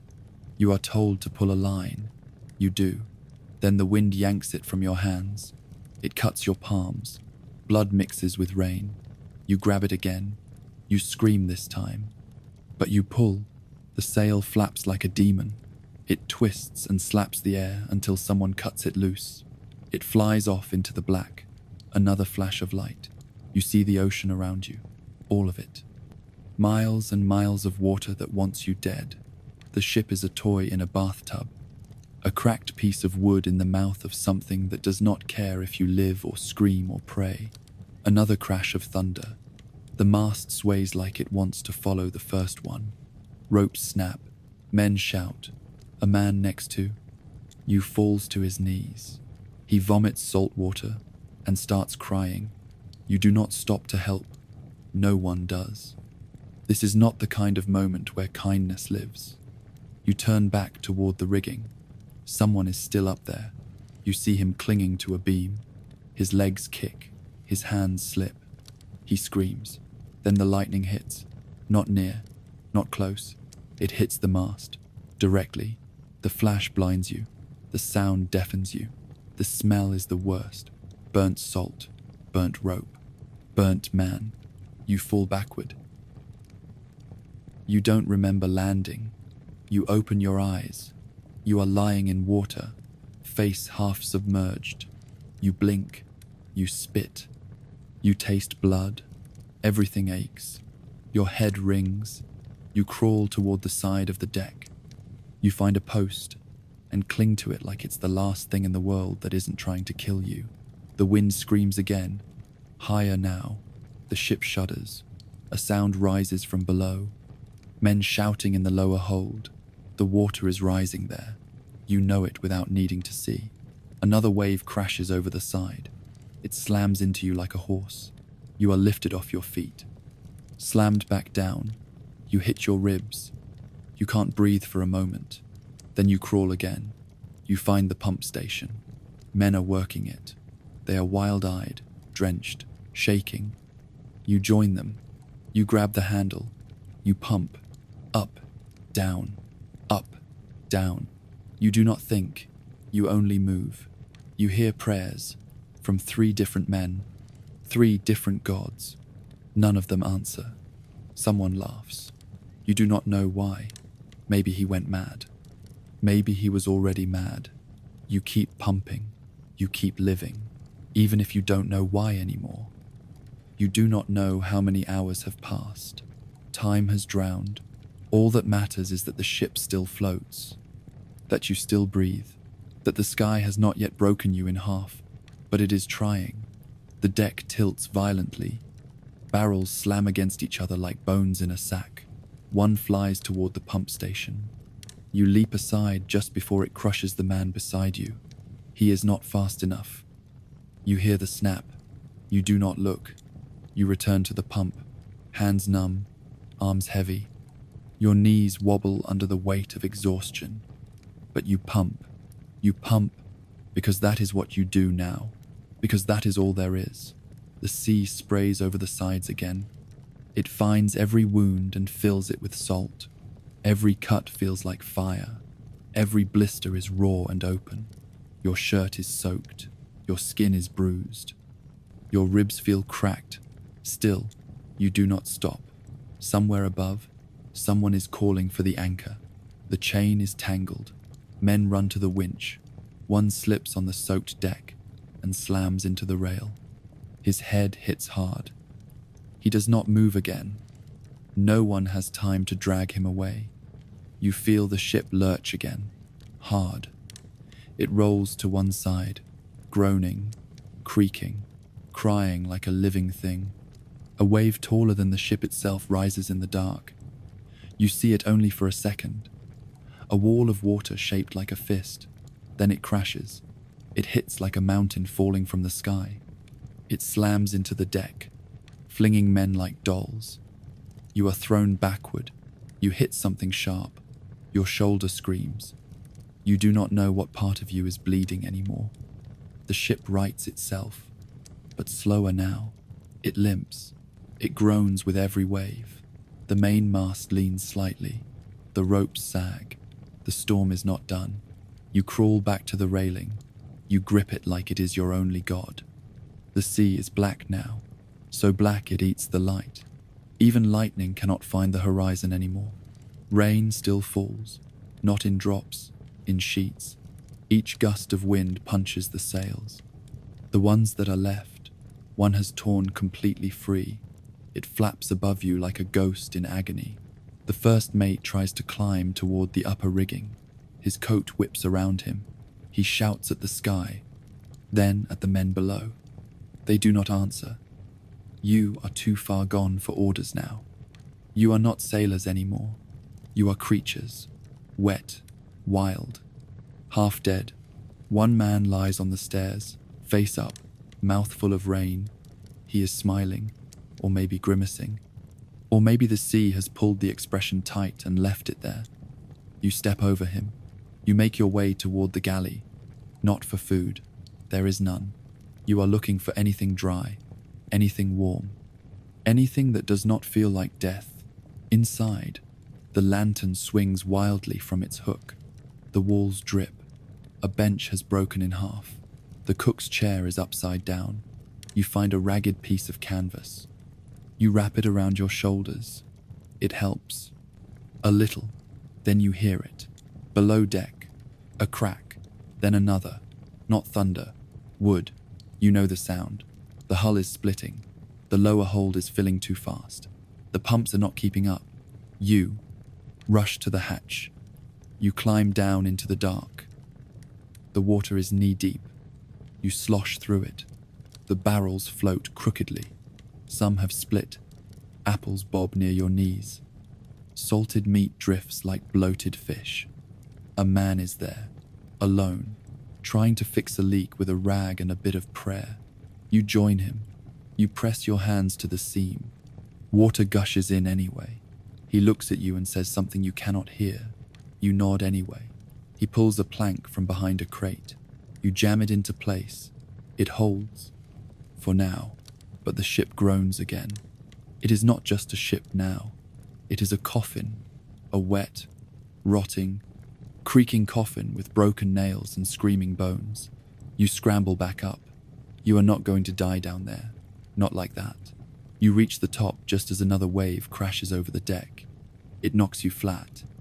Your teeth clack together. You taste blood. You cough. You vomit seawater. You vomit bile. Your chest heaves. Then something grabs you. Not the sea. A hand. The captain. He pulls you up. Just for a second. His eyes lock on yours. His face is hollowed by fear and soaked in rain. He opens his mouth. You hear nothing. Then the mast behind him splits. Not cracks. Splits. Like a tree struck by lightning. You see the horror in his eyes before the wood slams down. You fall again. You roll. You hit something hard. You black out. When you wake, the storm is still here, but quieter. You open your eyes. The ship is listing. You see pieces of it floating in the water. The mast is gone. So is the captain. You sit up. You cough. You breathe. You are still here. You wish you were not. There is no land. There is no bird. There is no God. There is only water and sky, and the soft slosh of waves licking a broken hull like a wolf licking its teeth. You stand on a deck that used to be a ship. Now it's just a floating graveyard. Half a mast juts upward like a snapped bone. The sails are gone, torn away days ago. The ropes hang limp, dragging across wood swollen with seawater. The storm passed. It left silence behind. Not peace. Never peace. Just stillness. The kind of stillness that presses into your skull and makes you hear things. Not voices exactly, but not nothing either. The creak of the hull. The slap of water. The faint breath of men who no longer speak. They are still here. The others. What's left of them. Some walk in slow circles, staring at the sky. Others sit with their backs to the railing, staring at their own feet. A few mutter to themselves, names and prayers and riddles that no one answers. You haven't spoken in 2 days. Your throat works. Your tongue still moves, but the words feel foreign now, like something you no longer need. You look out across the water, blue, blue, still blue, not a ripple beyond the ship's shadow. No ships, no birds, no sails, just endless wet nothing. A man you barely know starts laughing, not loudly, just enough to make the silence worse. His teeth are blackened. His beard is patchy. He clutches a broken spoon in his hand, like it's a weapon or a crown. He walks toward the edge and says he's seen the moon inside the water. Then he jumps. No one stops him. You hear the splash, then nothing. The sea swallows him without a burp. You blink slowly. The man beside you leans close and whispers, "I think I saw a mermaid. Her hair was full of fish bones." You say nothing. He nods like you answered, then walks away. You pass two men playing a game with rocks. They've scratched lines into the deck and are moving pebbles back and forth like generals. They are arguing about a rule. One accuses the other of cheating. The other spits and says the ocean is watching. You do not stay to see how it ends. Below deck, the smell is worse. Something is rotting. No one has looked for it. Maybe it's food. Maybe it's not. You step over a man lying flat in the corridor. He is breathing. Maybe there's a puddle beneath his mouth. You do not look too closely. You return to your corner. Your blanket is damp. Your boots are moldy. The skin on your feet has begun to peel. The sores on your arms are soft and leaking. You scratch them without thinking. You taste salt. You always taste salt. You dreamed last night of your mother. She was baking. You could smell bread. You could hear the crackle of fire. Then her face melted. You woke up chewing your fingers. You still don't know if you broke the skin. The sea hums. It never stops. It isn't loud, but it never goes away. It's always whispering at the edge of your mind. You wonder if the others hear it too. Some days the horizon bends. Not physically, just slightly wrong. Like the sky and the water are stitched together by drunk hands. You blink, and it's normal again. But you remember, the first mate hasn't come out of his cabin in a full day. Someone says he stabbed himself in the leg to stay awake. Said sleep was where the ghosts crawl in. You do not check. Let the ghosts have him. Let them all have us. Food is almost gone. Water even worse. A barrel cracked open yesterday and poured into the bilge like a blessing wasted. A man tried to lick it off the boards. He got punched. Then he got laughed at. Then no one laughed, because every one of them would have done the same thing. The man who runs the rations does not smile anymore. Not that he ever did. Now he just nods, hands out half handfuls of whatever powder remains in the bottom of a sack. A biscuit split 5 ways. A beetle crawling in barley. A cup of water passed around with trembling fingers. You drink, and it feels like mercy. You close your eyes, and it feels like drowning. Someone painted a face on a barrel. It has eyes, and a mouth, and a tongue made of twine.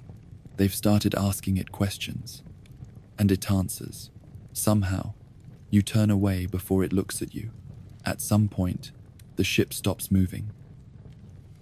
Not entirely. It still drifts, still groans in the water, but the wind has vanished. The sails, or what's left of them, hang limp like tired lungs. The sea is flat as glass. The sky is white with haze. The sun has no edge, only glare. You look around and realize something terrifying. You are becalmed. No wind, no current, no destination, just floating. Every sailor knows this is worse than storms, worse than monsters. This is the slow rot, the kind that starts inside your skull and spreads like mold. The crew tries to stay busy. A few men scrape barnacles from the side of the hull with broken knives. One sings while he does it. A tune with no words, no rhythm, just a droning hum that never seems to end. Another man stares at the sky and counts aloud. He is on number 900, and something when he stops, blinks, and starts over again from 1. The cook died yesterday. He was boiling seawater. He swore he knew how to make it drinkable. He didn't. He drank it anyway. You found him curled up beside the fire pit, eyes open, lips white, mouth crusted with salt. No one moved him.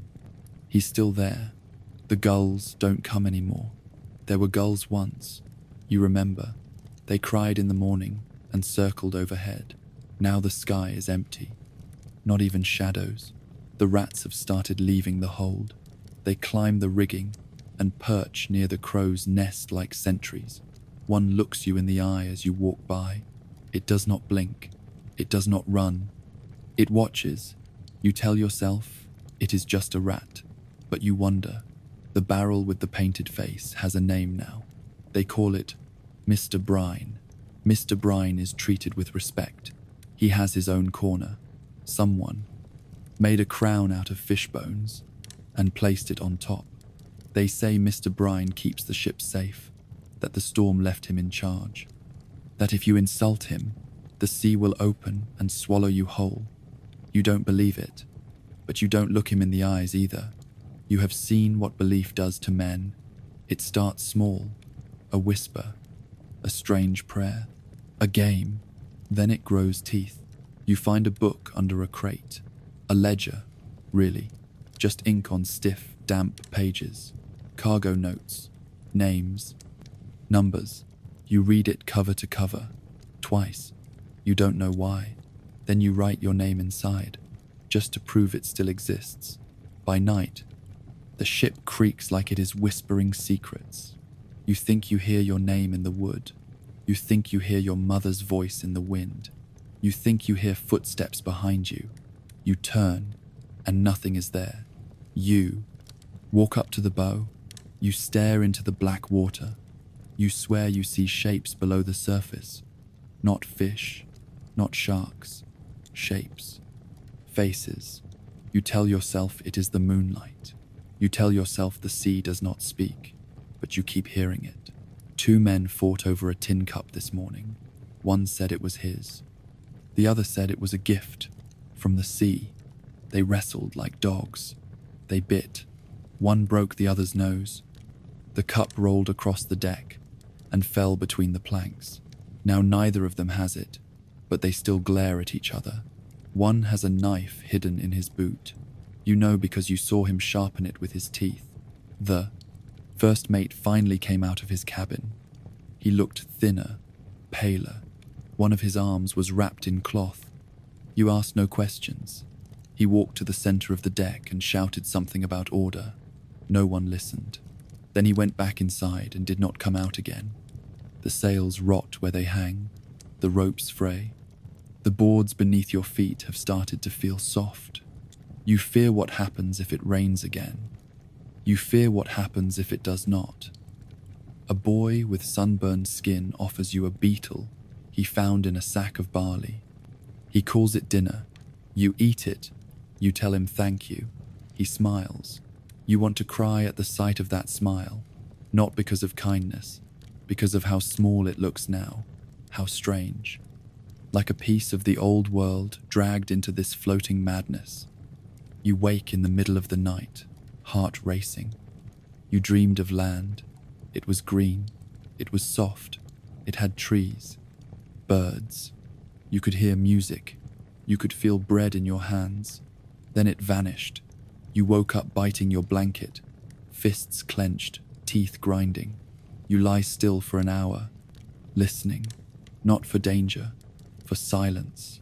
The kind of silence that means the sea is watching, that something below the surface is waiting, that maybe Mr. Brine has grown tired of mercy. You sit up. You look out at the water again. Still no land, still Noski, still no wind, just you and the others, and the slowly unraveling threads of your own mind. The land appears without warning, no trumpet, no cheer, just a faint brown smear on the edge of the horizon, like someone rubbed dirt into the sky. You do not believe it at first. Your eyes have lied to you before. You have seen islands that turn to clouds, ships that turn to foam, and birds that were never there. But it stays. It grows. It becomes shape, shoreline, roofs, smoke, a port. You lean against the rail and stare at it with cracked lips and sunburned eyes. You forgot how green trees were. You forgot what color real life is supposed to be. The others gather too. Some whisper prayers. Some weep. One man just falls to his knees and laughs until he vomits. The ship limps forward, guided by rot and luck, and 3 surviving sails. The hull groans louder now. The rudder sticks. The ropes are half chewed by rats and salt. But the ship does not sink. Not yet. Docking is chaos. No crewman left sober enough to signal properly. No rope long enough to tie tight. You crash against the pier like a drunk, trying to kiss the floor. Someone tosses a line to a man on shore. He ties it lazily. You are technically docked. The dock hands look up at the wreck. You see their faces change. They expected a merchant vessel. They expected trade, goods, wine, grain, silk. They got ghosts. You walk down the gangplank with legs that barely remember how to stand. The wood shifts under you. You wobble. You want to cry, but your eyes are dry. You step onto land, and it hits you all at once. The smell, not salt, not rot, something worse. Land, wet dirt, spoiled meat, muck from horses, fish oil, sweat, smoke, everything that has been rotting without sea air to cover it. You gag. You are not alone. 3 men throw up within seconds. 1 man kisses the ground and gets a mouthful of manure. Welcome home. The port is. Loud. Too loud. People shouting. Bells ringing. Dogs barking. You forgot how many sounds a town can make. Everything moves too fast. Children run past you, laughing. A vendor slams a fish on a table and yells something about its freshness. Someone bumps into your shoulder and swears at you like you are filth. You want to crawl back onto the ship and hide in the dark, but you need coin, and coin means moving. You follow the others into the port's edge, toward the inns, the taverns, the places where a sailor can drink and pretend the sea never happened. The first tavern smells like old cheese and wet socks. Perfect. Inside, it is dim and crowded. The walls drip ale. The floor is slick with spilled drink and spit. You push your way to the bar and slap your last copper coin on the table. You order something that burns. You drink it fast. It hurts. You order another. The others fan out across the room. Some are already shouting. Others stumble upstairs with girls who do not ask names. The man beside you pulls a knife before he pulls up a chair. He grins. You grin back. It is the only language spoken here. You hear a crash behind you. A bottle shatters. A chair is thrown. You do not turn around. You drink your third. The fight begins like they always do. Over nothing. Someone insults someone else's boots, or mother, or smell. Someone grabs someone. Someone throws a fist. Then everyone is involved. You are shoved from behind. You spin. You punch. It connects. The man drops. You do not know who he was. Someone else grabs you. You elbow them. You duck. You slip. You are on the floor. A boot catches your ribs. You roll. You grab. Mug and smash it into someone's shin. Screams. Shouts. Glass. Splinters. The barkeep is swinging a club now. The girls are gone. The back door is open. You crawl toward it. You step over a man who is not moving. You do not check if he is breathing. You burst out into the alley. You are bleeding from your lip. One eye is swelling. You are laughing. You made it. You do not remember why you came in. You do not remember what you were trying to forget. The night is thick. The port stinks. Your coin pouch is gone. Stolen. You check your boot. Your second coin is still there. You grin again. You stumble into the street, half drunk, half starved, eyes wide and heart pounding. The sea might have tried to kill you, but the land will finish the job. You wake up in a barn, not a nice one. The straw beneath you is damp. It stinks of old manure and something you hope is just mold. Your head throbs like someone buried a drum inside it and then set it on fire. You have a bruise the size of a tankard on your left cheek, and something sharp is poking your ribs. A nail, maybe. or a chicken bone.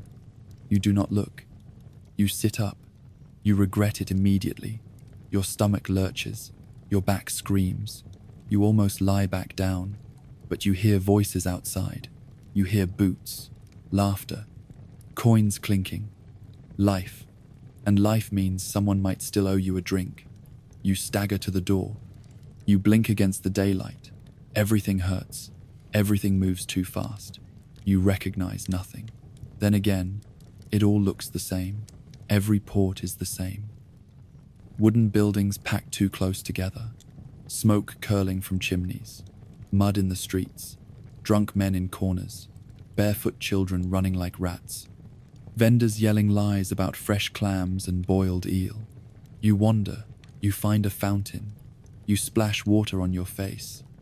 It helps. You find a stall selling meat pies. You buy one with your last hidden coin. It is mostly crust and gristle. You eat it anyway. You finish it in 3 bites and lick your fingers clean. Then you see a familiar face. The rat-faced man from the ship. The one who always smiled when someone cried. He is sitting outside a brothel, smoking a pipe that smells like rot and old socks. He sees you. He nods. You nod back. He points at the tavern next door. You go inside. It is quieter than last night. Fewer people. Less blood. You sit. You order nothing. You have nothing to offer. But you are warm. You are not moving. For the first time in weeks, the floor is not swaying. That should comfort you. It does not. Your body is here, but your mind is still at sea. You still hear the ropes creak, still taste the salt, still feel the sting of wind against your raw face, still feel your knees brace every time the world tilts. You grip the edge of the table like it might rock. It does not. You close your eyes. You see waves. You open them again. A girl approaches. She asks if you want company. You shake your head. She shrugs and walks away. Someone behind you starts a song. A sailor's ballad. Low, slow, off-key. You do not join in. You listen. It is about a man who left his love for gold and came back with nothing but bones and stories. You wonder if it is meant as a warning or a joke. You stand. You step. Outside. You walk the alleys without aim. The town is alive, but you are not part of it. You are something washed ashore. A reminder. A warning. A threat. You pass a man puking into a barrel. You pass 2 boys fighting over a dead rat. You pass a woman with coins in her hand and a knife in her boot. You pass a priest handing out sermons no one wants. You reach the docks. The ship is still there, barely. It leans, like an old man with a broken spine. Ropes hang like tangled hair. The hull is splintered. The deck sags. It groans even though there is no wind.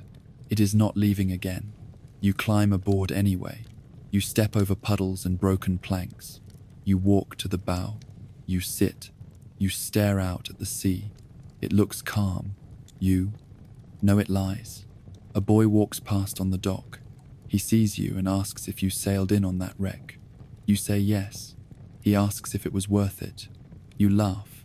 Then you stop. You ask him what day it is. He shrugs, says something vague. You nod. He walks away. You sit a while longer. Then you stand. You walk off the ship and do not look back. You do not know where you are going, but you know one thing. You will never sleep the same way again. You swore you wouldn't go back. You told yourself you were done. That land would save you. That the sea could have your blood, but not your soul. But the bruises fade. The scabs dry. Your stomach stops twisting when you smell wet rope. Your legs remember how to walk without swaying. And then you hear it. The sound of hammers on wood. The shouts of men. The clatter of barrels rolling toward the docks. A new ship, bigger than the last, or maybe just newer. The hull gleams like it hasn't learned how to scream yet. The sails are tight. The crew is lean and loud, and full of bad songs. You watch from the shadows. You watch as they load crates of grain, jugs of oil, salted fish packed in wax. You smell lemon rinds and gunpowder. You see lanterns full of oil and ropes that haven't frayed yet. You ask no questions, but you count the knots in the rigging. You do not know what part of you is thinking, the part that remembers how to live, or the part that never left the water. A man stands near the ramp with a ledger in hand and a sneer on his face. He calls out names. He nods when someone answers. He crosses them off with a stub of charcoal. You walk up. You say nothing. You just look at him. He looks at you. He sees the scars, the pale skin that hasn't seen the sun since the last storm, the crooked way your shoulders slump, the yellow in your eyes, the rot in your boots. He says nothing. He shrugs. He points to the deck. You climb aboard. It is easier than you thought it would be. No ceremony, no questions, no final look back. You walk the boards. You feel them beneath your feet, firmer than land, surer than stone. The wind tastes the same as it always did, salty, sharp, hungry. You find a spot to sit, not below, not yet. You want to see the shore vanish. You want to watch it shrink, to remind yourself what you gave up again. The ship groans gently as it pulls away. The ropes are released. The tide pushes. The wind joins in. You do not wave. No one does. The town does not notice you leaving. You pass the old wreck, the one that brought you here, its ribs exposed, its bones picked clean by gulls and time. You stare at it like a dead friend. You wonder if it remembers you. The man next to you is already chewing dried squid.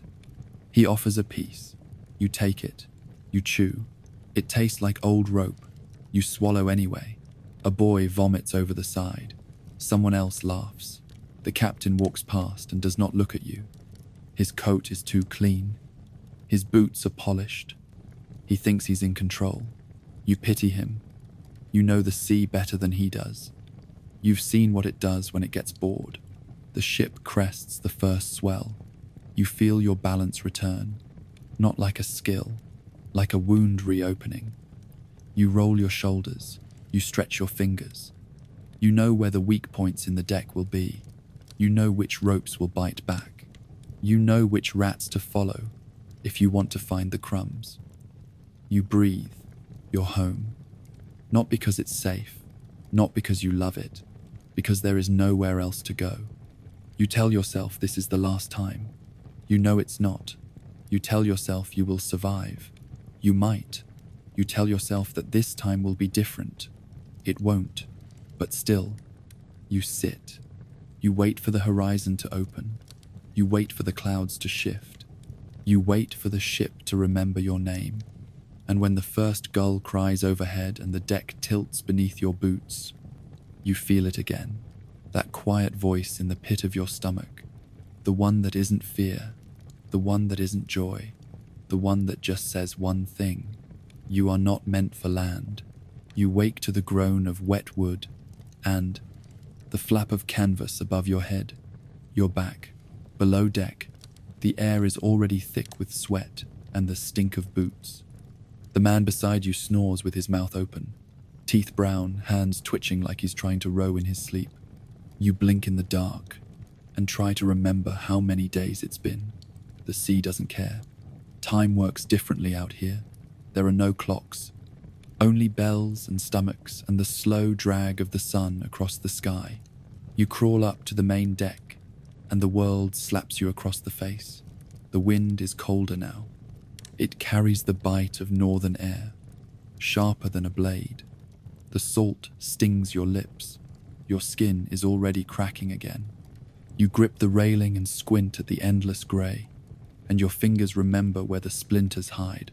The horizon is a smear. Water, sky, clouds, all the same colour. You look down at the waves. The ship slices through them like a dull knife through bone. The crew is already starting to rot. Not physically, not yet, but you see it. The shuffle in their steps, The way they scratch their arms when they think no one's watching. The way they eye the barrels every time the lid creaks open. The way they talk to each other too loudly, as if volume can beat back the creeping dread of silence. One man sings, badly. You want him to stop. Another one scratches tally marks into the wall near the galley. You glance at them as you pass. He's on day 4, or maybe 14. It's hard to tell. The marks are smudged. His fingers are stained black from soot or mold or something worse. You swab the deck with the rest. The water you use is colder than it should be. You feel it in your joints. Your back aches. You think you feel a fever coming on, but no one complains. Complaining doesn't help. Complaining only makes the sea pay attention. You learned that last time. You eat with your hands, curled on the floor like a mutt. Your bowl of stew is more bone than broth. You chew the fat, if you can find any. You lick your fingers afterward because every scrap matters. You trade your second pair of socks for a flask. It's half full and tastes like varnish. You drink it anyway. It's warm. That's enough. A storm builds in the distance. You hear the rumble before you see the clouds. The sky wrinkles like bruised skin. The crew goes quiet. One man drops to his knees and starts muttering about St. Elmo and burning ropes. The captain barks something about tightening sails. No one moves. You stand. You grab a rope. It feels familiar. It cuts into your palm like it remembers you. You pull. The wind comes harder now. The sails whip. The ropes snap like snakes. Someone screams above you. A man falls from the rigging and lands headfirst. He twitches once, then nothing. You step over him. You are not cruel. You are just used to it. The ship rides the waves like a drunk ox. You brace your knees. You tie off lines. You shout things you do not remember learning. You do not think. You move. You survive. That's the job. When the storm passes, the deck is scattered with broken crates and soaked rope. The men are quiet. They look at the sea like it owes them an answer. It doesn't. You collapse beside a barrel and feel your breath rattle in your chest. Your arms ache. Your neck burns. But you are still here. You tell yourself this time it will be different. Maybe you will leave once the gold is earned. Maybe you will buy a bed and a door that locks. Maybe you will grow your hair long and never eat hard. Tack again. But the sea does not believe in maybes. You hear it at night, in the creaking boards, in the drip of condensation sliding down the hull, in the soft squeak of rats nesting near your head. It sings to you, not with words, with memory, with pain, with salt. You lie on your back and stare at the ceiling. The boards are stained with mildew. You see a shape in the stains that looks like a face. It stares at you. You stare back. You do not blink. You do not sleep. Not yet. Not while the ship remembers your name. You would not last. Not one sunrise. Not one shift at the oar. Not one foul breath from the man beside you whose teeth rot in his skull while he hums to himself in the dark. You think you're ready because you watched a film or two. You saw the brave captain shout into the wind. You saw the deck gleam like polished pride. You saw young men leap into battle with swords in their hands and poetry on their tongues. But none of them showed the truth. None of them showed the sleep, curled up beside a leaking barrel, soaked in rat piss and cold sweat. None of them showed the biscuits crawling with worms that you eat anyway, because hunger laughs at pride. None of them showed your hands bleeding from rope burns, or your gums swelling with scurvy until your teeth fall out in clumps. You imagine glory. But the sea does not care about your imagination. It gives you a plank to sleep on, a crust of bread, and a bucket to empty your stomach into. If you're lucky, the bucket won't be shared. You would not last when the wind stops and the ship drifts for days under a sun that peels skin like old fruit. You would not last when the only drink left is warm, thick, and tastes like something died in it last week. You would not last when the man across from you starts talking to a nail he keeps in his pocket and claims it told him which crew member is cursed, because it might be you. You would not last when punishment means 10 lashes across your back with a whip that's soaked in tar to cut deeper. You would not last when the first mate finds a thief and ties him to the mast until his lips split from the sun and the birds take an interest in his eyes. You would not last when the ship tilts sideways and water rushes over the deck and the only prayer you know drowns before it leaves your lips. You think you are strong. You think your gym, membership, your jogging shoes, your smart watch would make a difference. You think your lungs can handle it. They cannot. You think your stomach is tough because you once ate gas station sushi. It is not. This ship would chew you up, spit you out, then forget your name. You would scream the first night, when the rats crawl over your chest, when the lice burrow into your scalp, when the man beside you coughs blood onto your sleeve, and you are told not to waste the cloth. You would scream when your fingers blister from hauling lines in the cold, and no one gives you gloves. There are no gloves. There is no mercy. Only the sea. Only the stink. Only the men who have seen worse and smile at your panic because it reminds them of who they used to be. You would pray for land, but land means nothing out here. Land is a story. Land is a lie. You would beg for rescue, but no one comes.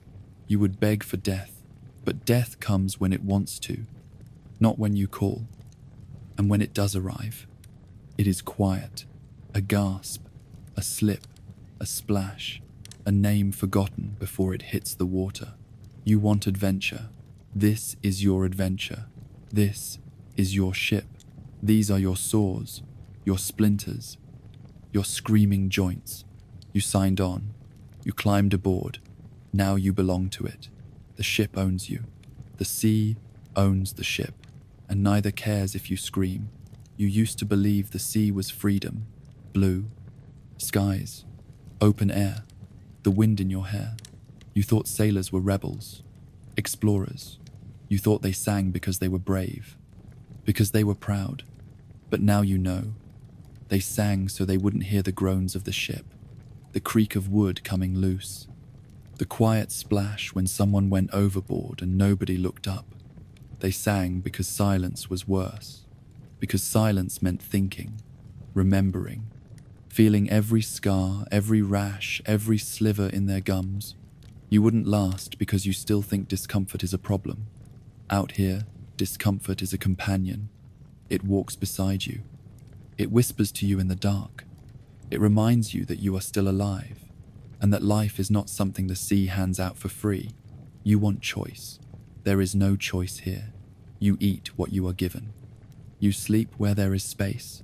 You do what you are told, or you are tossed to the waves. Or worse, left behind to rot in the hold, where no one will remember your name. You wouldn't last because you still think pain has meaning. It does not. Pain is the language of the ship.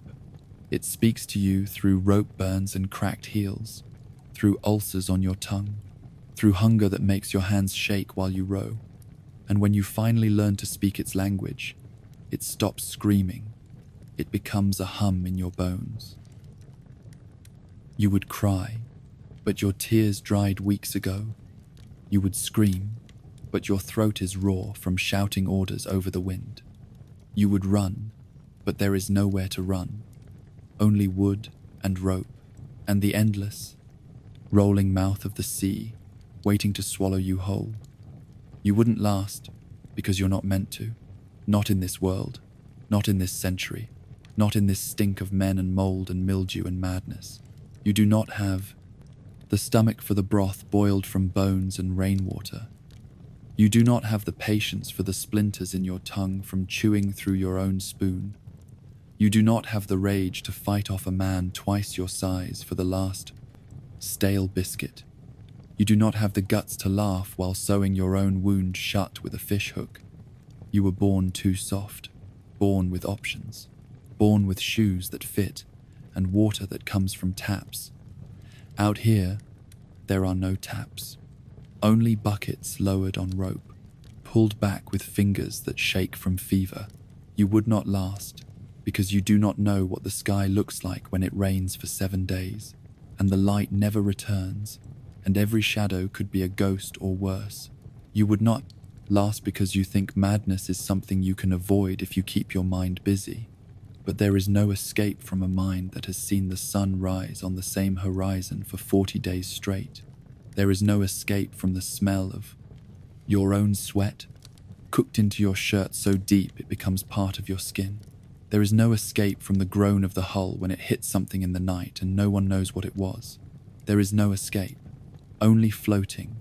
Only the slow drift between ports, between storms, between brief moments of laughter that taste like honey and vanish like breath. You want a clean ending. You want a return home, a reunion, a song, but sailors do not return the same. Most do not return at all, and those who do, they don't speak of what happened. They sit in corners and suck the marrow out of fish bones and whisper to the wood in the walls. They look at the ground like it might sink. They wake screaming.